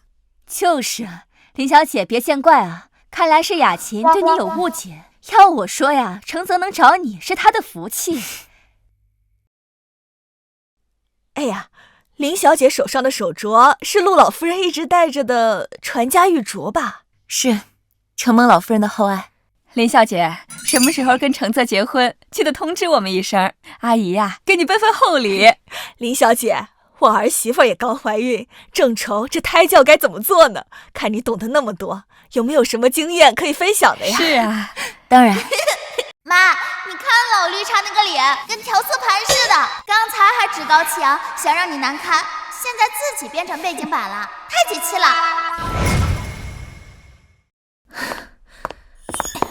林舒然，你竟然当众让我下不来台，这传出去，让这个圈子的人怎么看我和你啊？别人怎么看你跟我有什么关系？至于我觉得他们挺喜欢我的。你少得意，别以为你耍点小聪明，说两句漂亮话，这个圈子就接纳你了。如果想被你所谓的圈子接纳，需要我放弃独立思考能力，去迎合他们那些毫无营养的闲聊，那我觉得这个圈子本身的价值就值得商榷。你强词夺理！我还有事，先走了。你什么态度？长辈话还没说完，你转身就走了。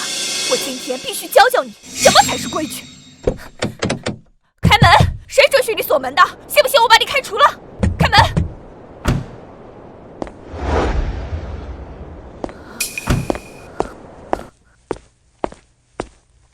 程泽，怎么是你啊？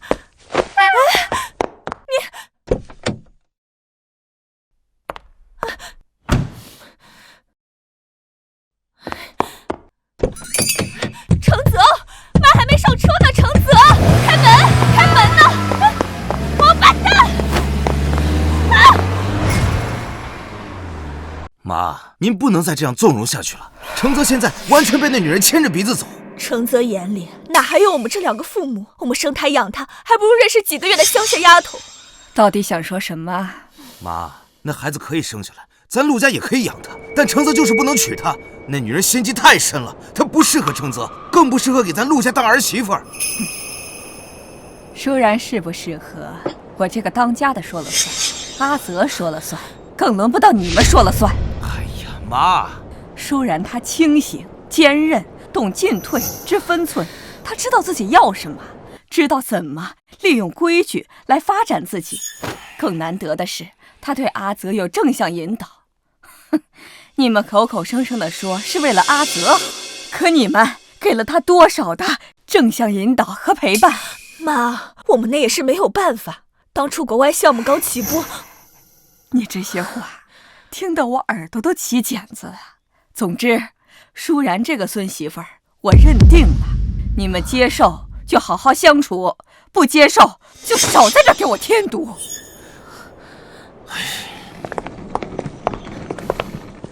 我们就这么走了？哎呀，现在老太太受那个女人的蛊惑，就连程泽也鬼迷心窍。我们留在这儿，除了生气还能干什么？可是，先不着急，来日方长，咱们先回去从长计议。我想总会有办法。走吧。耶！终于把讨厌的苍蝇赶走了，这下家里终于清静了，妈妈也可以安心养胎了。小意思。哎呦，真是好久不见了，越来越漂亮了。陆二少爷回来了，1年不见，真是越来越沉稳了。是啊，妈，新任务，这就是被老绿茶一直带在身边的小儿子。听说他又独立拿下了海外那个新能源项目，手段特别漂亮，跟那些海外的公子哥真是不一样。这就开始拉踩了，这群看人下菜碟的势利眼，等着吧，等我爸发威，吓死你们！奶奶，祝您福寿安康。哎，大哥，好久不见。这位一定就是大嫂吧？果然是气质非凡啊！你回来的倒挺快啊。大哥，好福气呀！大嫂能从豫南考入京师，说明一定是学识渊博，聪慧过人。只是我们陆家不仅经商，还重风养，不知大嫂平时除了读书以外，可还有别的爱好啊？喂，你管的太多了吧？大哥，我是在为你考虑啊。如果大嫂懂得一些书画鉴赏，那大哥你也会耳濡目染，提高一些品味啊，省得走到哪儿都被人说是不学无术的混混，败坏陆家名声。果然是老绿茶新生的，阴阳怪气第一式，先捧后踩拉踩结合，表面关心爸爸品味，实际骂妈骂土，还踩爸爸没文化，茶香四溢啊！二叔，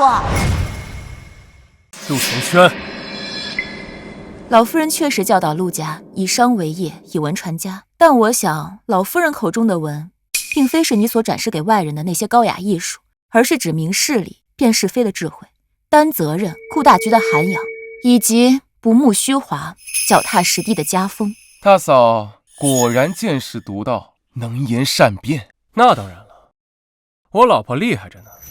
我什么时候答应你了？爸爸的小心思藏不住了，又开始嘚瑟了。妈妈对得好，让他们看看什么才叫底蕴。大哥，我这么说也是为了咱们陆家长远着想。听说你最近处理了一批项目，用非常规手段，虽然短期见效快，但是你有没有想过，你这么做会损伤咱们陆家与合作伙伴之间的信誉关系？爸爸常说要稳健有力。陆承轩，少拿那套来教训我。大哥，我知道你心里一直恨爸妈，偏心我。从小他们把我带在身边，把你留在国内，但是一家哪有隔夜仇啊？他们心里还是惦记你的。小爷不在乎他们惦记，更不想听到那两个人。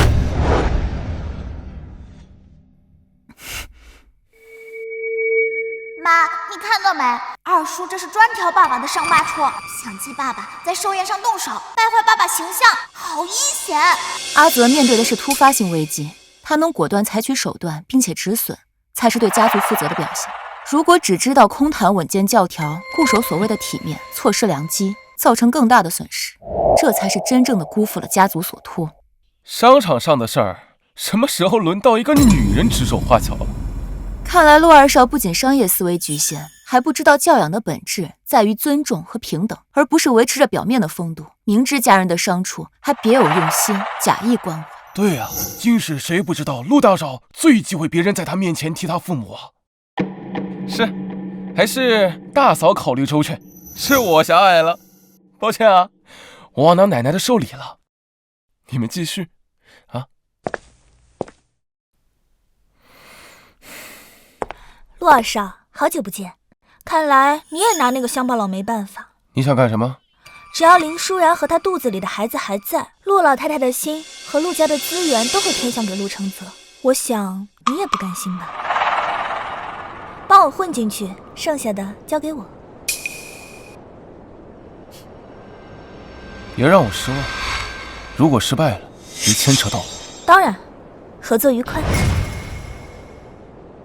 你太厉害了，你看陆承轩刚才脸都绿了。下次他再挑衅你，你不要被他牵着鼻子走，也不要动手，他就是想要激怒你，然后坐实你纨绔子弟的形象。我知道他是故意的，但我控制不了我自己，看到他那张脸，我的拳头就痒。深呼吸，找出他的漏洞，然后反将一军。知道了，知道了，林老师放心，下次我一定按照你说的来，抓住他的小辫子，对到他无话可说。没眼看，我爸这乖学生模样真是没眼看。不过妈妈说的对，对付绿茶果然需要更高的茶艺，哦，不是战略。他怎么又进来了？看那眼神肯定没变好屁。妈，咱还得防着他点。奶奶，这个呀是松儿寻遍海外，特意为您找来的唐代禅宗玉佛。松儿借花献佛，祝您身体健康，松柏长青，福寿永驻。唐代宫廷玉佛，这可是有市无价的珍宝呀！二少爷真是有心了。瞧这雕工和气韵，二少爷对老夫人的小心可见一斑啊。有心了。不知道陆大少今年又准备了什么惊喜？我记得去年是只会唱歌的机械鹦鹉，前年好像是能看到外星人的陨石。陆大少什么时候能和陆二少一样沉稳就好了。今年林小姐也在，不知道会不会正常点。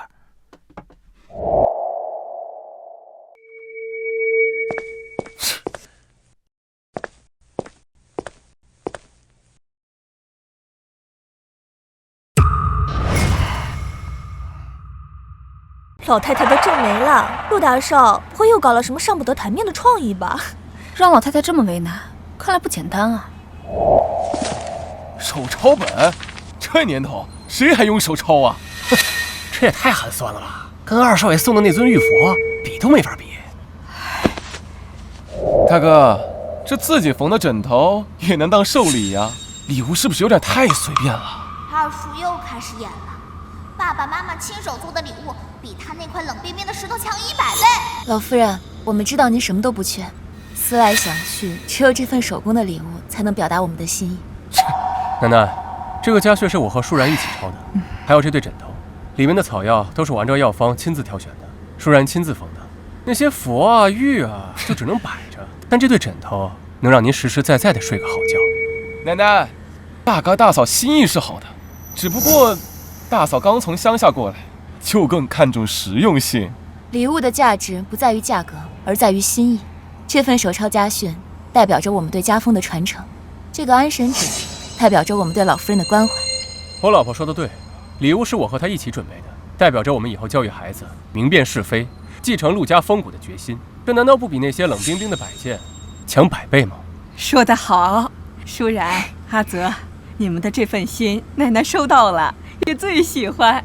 是啊，现在的年轻人能静得下心来，亲手抄写家训，手缝药枕，这份孝心呐，真是太难得了。这才是真正的无价之宝啊！林小姐蕙质兰心，陆少爷也懂事了，老夫人好福气啊！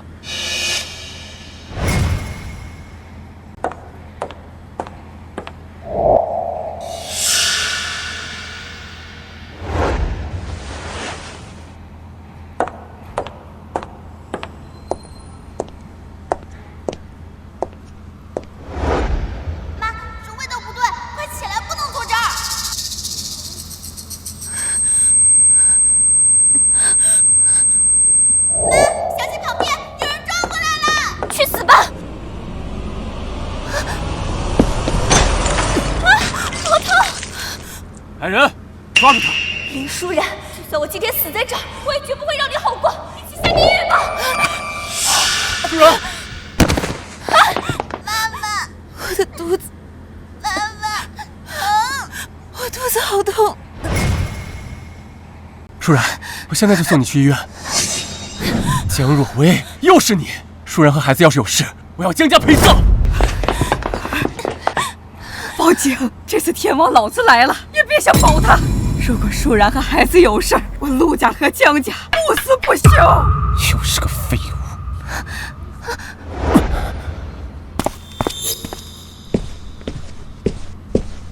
陆少，胎儿虽然暂时保住了，但是林小姐由于连续遭受惊吓撞击，还接触不明刺激源，有先兆早产和胎盘早胞的风险，必须立刻住院保留观察。包大人，无论如何一定要保大人。陆少放心，我们一定会竭尽全力。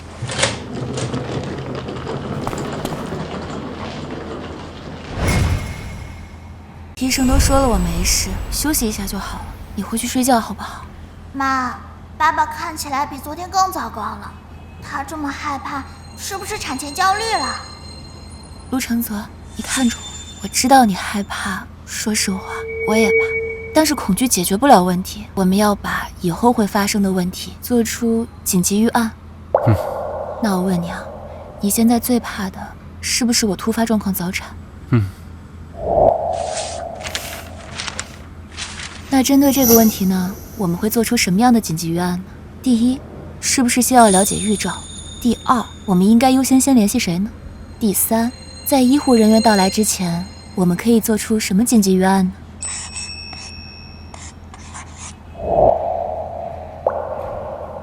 好像真的没那么可怕。我们只要一起面对，就什么都不怕。一起。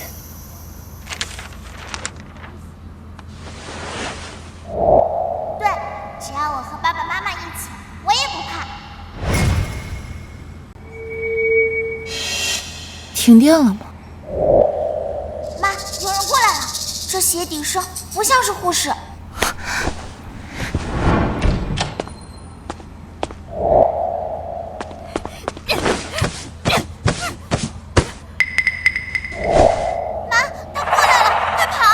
沈哥，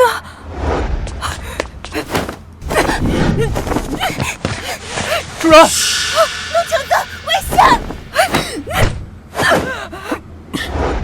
你们知道该怎么做？没受伤吧？没事。吓死我了！我才离开10分钟。哇，爸爸刚才摔爆了，一脚就把坏蛋踢趴下来。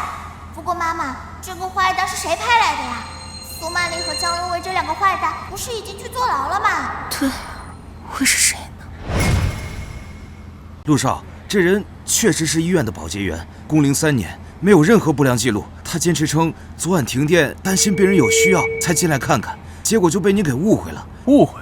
他手里的针筒也是误会吗？他说他最近颈椎病犯了，在外面小诊所开了药，准备下班给自己打一针，随手放在口袋里的。小诊所开的药，在没有标签的针筒里，还专挑停电和我老婆睡着的时候摸黑精准扎向被子。院长，我看起来像智障吗？哼，这院长分明是在糊弄我们，这背后一定有问题。不，陆少，我不是这个意思，只是目前看来确实是没有直接的证据了。好的，院长，我知道了，麻烦了。谢谢林小姐的体谅，您放心，我们一定全力配合调查，加强防护。您休息，您休息。那保洁明显有问题，说不定停电也是他干的。妈妈，这里不安全了，我们不能再待在这里了。没有问题，或许就是最大的问题。陆承泽，这里不安全。我立刻安排你转院。不，转院动静太大，对方或许会有后手。我们只需要内部转移，越少人知道我换病房越好。好，都听你的，我来安排。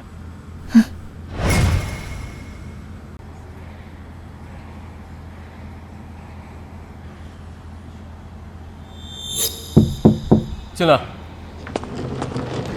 林小姐，陆先生，今天需要更换一下胎心检测仪的电极片。好，麻烦了。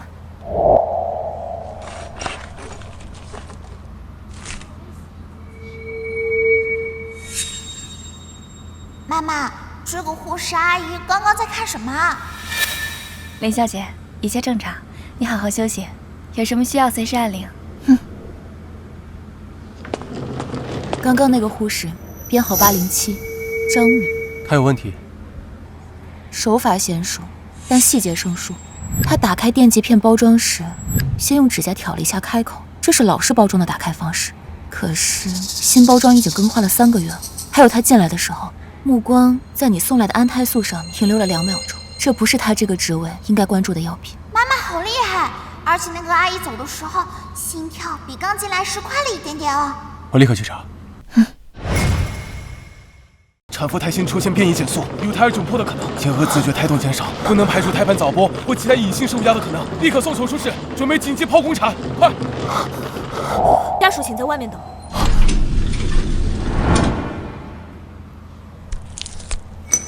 你在干什么？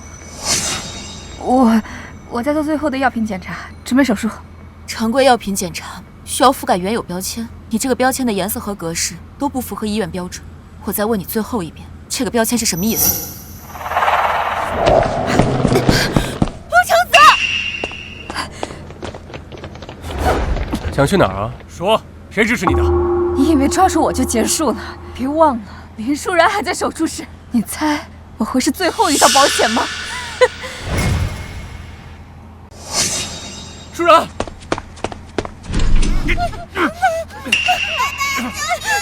有坏蛋，快救妈妈！医生，刚刚那个护士……妈，又来一个！住手！舒然，你没事吧？看着我，能呼吸吗？张觉要……舒然，别怕，没事了。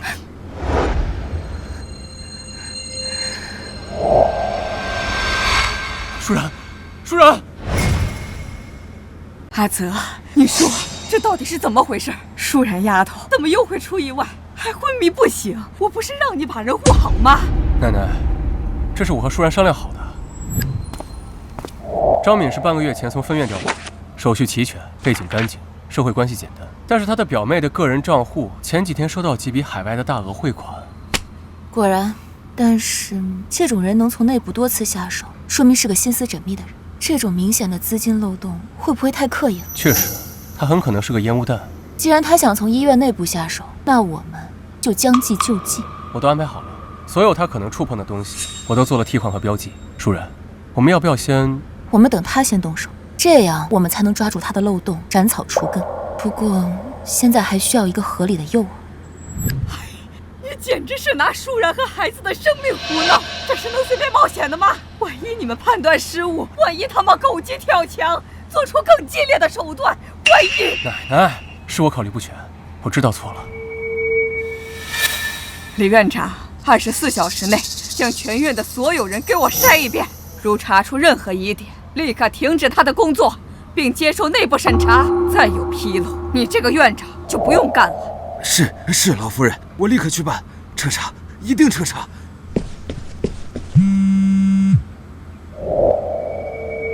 奶奶，麻醉医生和急诊护士都招了，支持他们的人是陆承轩。好一个陆承轩，也真是我的好孙子。立刻收回陆承轩名下所有陆氏集团的股份分红权及一切职务，冻结他所有由陆家信托管理的资金，并将他驱逐出境，再也不要回来。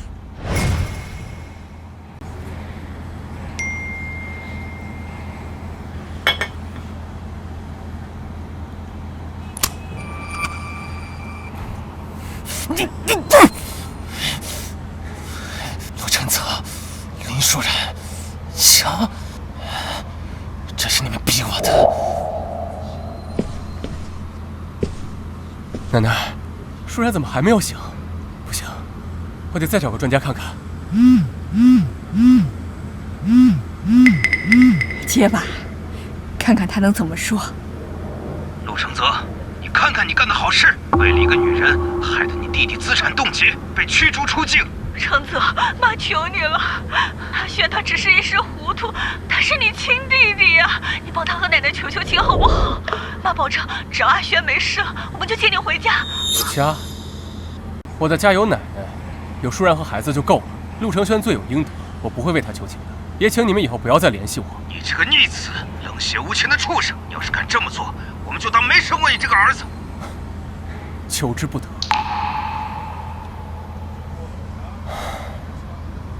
奶奶，如果我想和他们解除法律上的亲子关系，你会劝我吗？奶奶会支持你的。阿轩，没想到老婆死得这么绝情，说什么以后他们祖孙俩和我们一家3口划清界限。好，陆承泽，端得好，我们就看看到底谁更狠。林舒然醒了，计划提前，等你事成之后，我会立刻安排你出境。等你的好消息。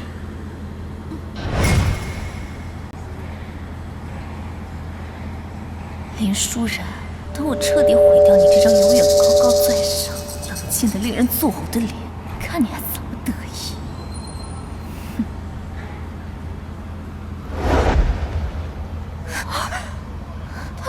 他怎么躲开了？别动！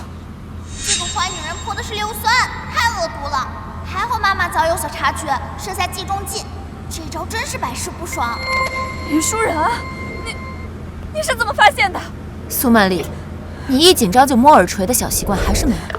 你以为你伪装的天衣无缝，其实舒然第一眼就发现了你。抓住我有什么用？有本事你们找到陆承轩，承轩他会替我报仇的。那你就天天祈祷他藏得够深，永远不要露头，否则，不管付出什么代价，我都要把他揪出来，把他带走。放开我！走！放开我！差点，就差一点。要是你没发现，要是我来不及找替身，已经结束了，我们都没事。你担心的那些也不会发生。就是啊，爸爸，坏蛋已经被抓住了，你不用抱得这么紧了，我都快喘不上气了。怎么了？是不是不舒服？是不是刚才吓到的？我好像要生了。什么？现在？医生，快来人！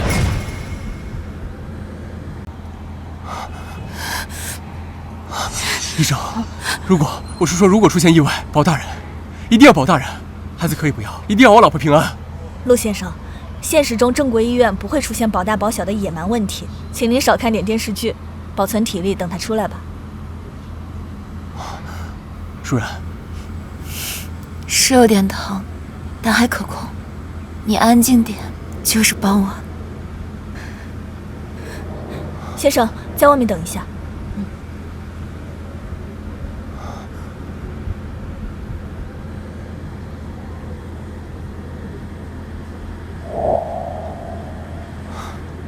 舒然，你真了不起，谢谢你为我付出这么多。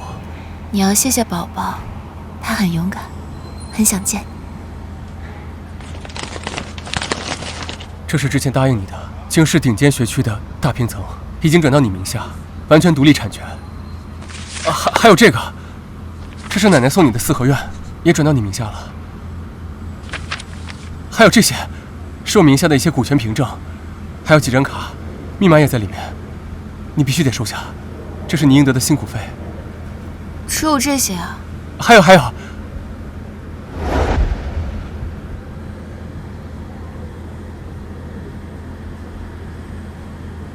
林舒然，我知道，我们最开始是因为一份各取所需的协议才在一起，但过了这么长时间，经历这么多事情，我早就不能没有你。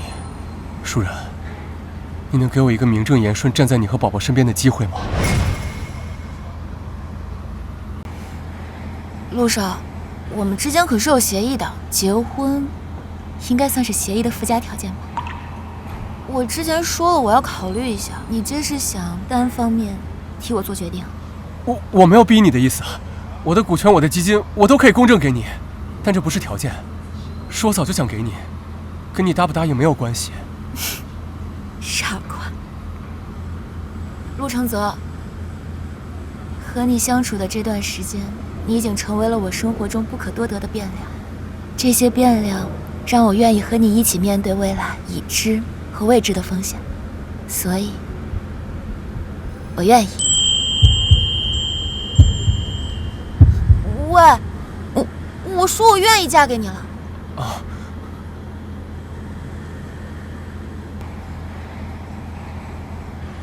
林舒然，我会用一辈子对你好，对宝宝好。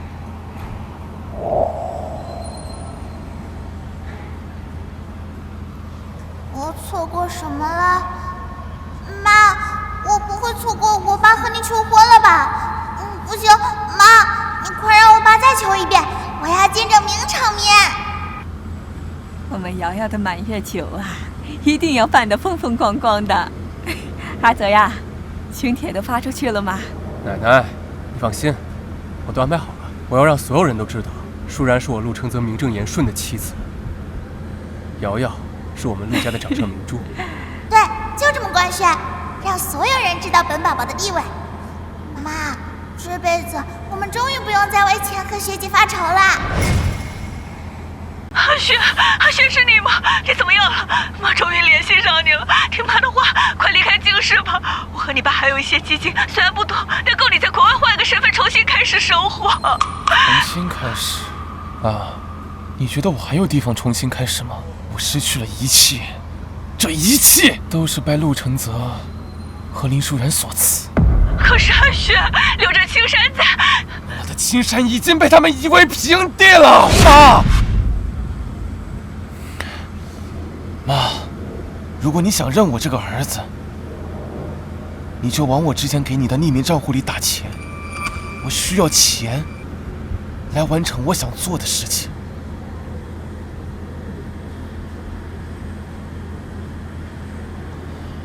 你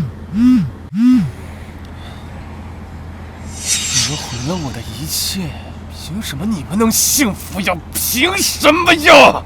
陆承泽，林舒然，我要毁了你们最珍视的东西，让你们也尝尝什么叫生不如死。你买这么多，小孩子长得很快的，可能他来不及穿就变小了。小爷有钱，先让咱买大的，实在不行，每个尺码都买一件回去。陆承泽，之前我怎么没发现你这么有当女儿奴的潜质啊？那等我之后去单位报道了，你一个人在家，不得把宝宝宠上天啊？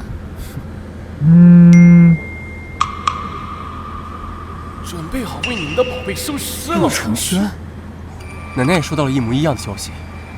他同时给我们3个人发威胁短信，肯定是想制造恐慌，分散我们的注意力。如果他的目标是宝宝的话，那最危险的地方，会不会就是我们认为最安全的地方？或者他想声东击西，引我们集中力量，在别处下手。阿泽，以防万一，我们按 C 计划执行。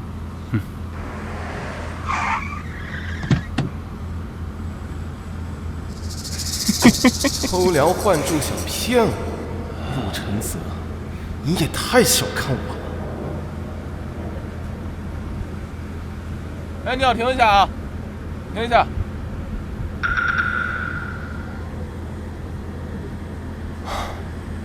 救援终于来了，还好舒然和宝宝已经转移了。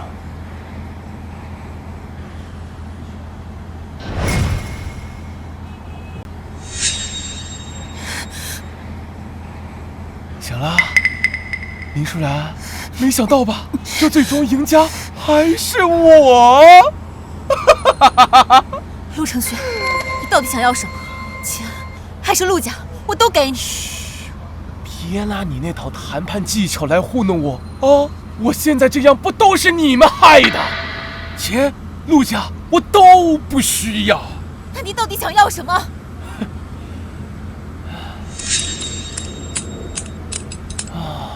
等陆承泽和那个小野种来了，你就知道了。孩子是无辜的，有什么你冲我来？那怎么能行呢？陆承泽为了你们这对母女，连我父母都不要了。那我一定要让他失去真挚人的感受才可以呀！啊！你说，我从哪里开始对你动手啊？是这个能说会道的嘴呀，还是你这张令我做的脸啊？啊！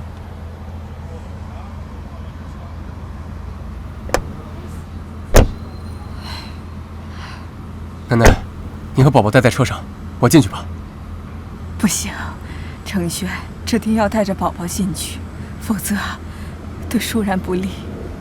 傅博，你跟了我们50年，我相信你，你带着宝宝藏好，不论发生了什么，你都不要进去。如果我们没能出来，你就……老夫人，你们一定能平安回来的，您放心。就算是我拼了这条命，也会保护好小小姐的。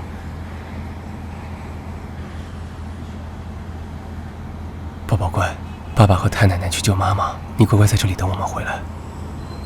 不要进去！爸爸、太奶奶，我看到炸弹了，厂房里有好多炸弹！陆承轩，我杀了你！哎呀，来得挺快啊！陆承泽，我高看了你一眼。真的，再等我就杀了他。我不动。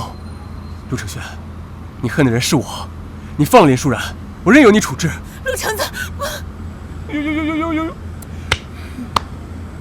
真是情真意切呀！陆承泽，你变了，你竟然为了女人和野种愿意放弃自己的生命。可是啊，比起让你直接死，我更希望让你亲眼看着自己珍视的人一个一个死在自己的面前。陆承轩，你把他们放了，我把我的命给你。嘘，林舒然，你的命现在在我眼里一文都不值。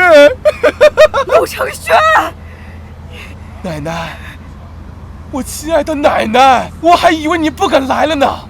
哟，小野种还真没来呀。哎呀，算了，等你们都死了，我亲爱的爸妈自然会替我送，把那个小灾种送下地下和你们团聚。程轩，你放手吧！现在回头把舒然给我放了，我还可以给你一条生路。生路，我他妈还哪来的生路呀？啊！我现在变成这样，是你们亲手把我送上绝路的。你们要么把陆家的财产无条件的转移给我，要么奶奶别答应他。闭嘴，陆承泽！你以为你们什么都不做就会平安无事吗？我告诉你不会的。为了迎接你们这次团聚，我在这个厂房里面给你留了一个巨大的惊喜。只要我轻轻地按下这个按钮，就会砰，灰飞烟灭。怎么样，奶奶？这个是不是比上一个选择更刺激、更刺激啊？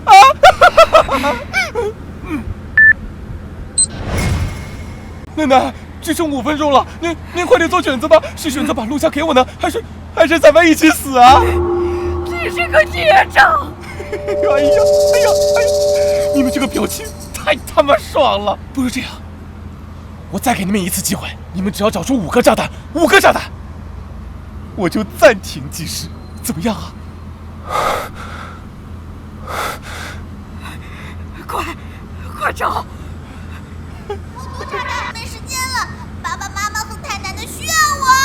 妈妈，我看到了，炸弹在左边大铁罐后面，还有右边桌子底的黑色盒子。宝宝也来了，他能看到炸弹的位置。炸弹在左边。闭嘴！你还想耍出什么花招啊你啊？找啊！妈妈听到，可是妈妈说不了话。妈妈说不出话，老天奶奶，求你让爸爸和太奶奶也能听到我的声音吧。只要他们能听到，我以后每天都乖乖睡觉。不是幻听，求求你了！没时间了，爸爸，快去找炸弹！不是幻听，我听到了宝宝的心声。炸弹在左边大铁罐后面，右边桌子底下黑色盒子，还有一个在高高的铁架子旁边。怎么可能呢？你怎么可能会？现在用拐杖打二叔，转移他注意力。孽障！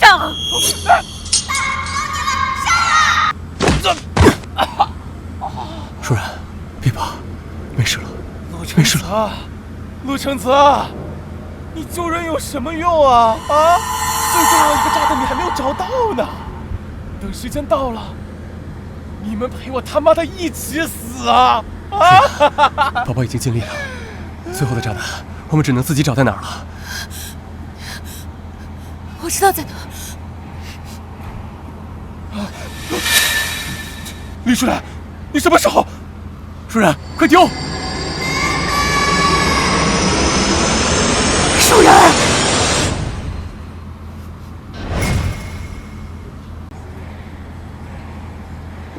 不可能！我费尽心思藏的炸弹，怎么会？承泽，你就认错吧，我们陆家已经给了你机会，只是你放不下嫉妒和贪念，才走到这一步，这都是你自己的选择。这一拳是为了舒然，这一拳是为了奶奶。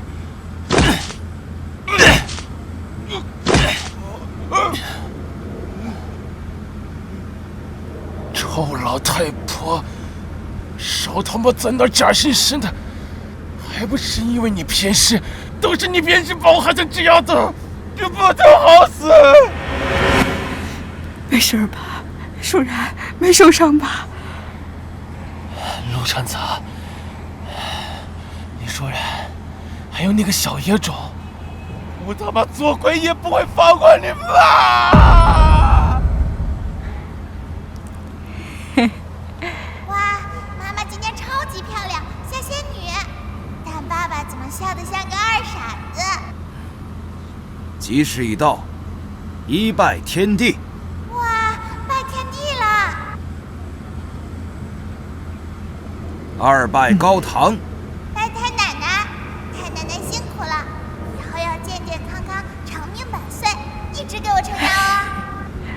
夫妻对拜。对拜了，已成。爸爸妈妈就是最正式、最恩爱的夫妻啦。你终于嫁给我了，陆承泽，余生请多指教。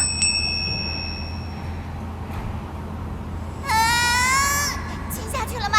亲下去了吗？这个小电灯泡是一直画这么多吗？以后怕是话会越来越多，我们没有什么秘密能瞒住他。秘密？什么秘密？是不是我要有妹妹了？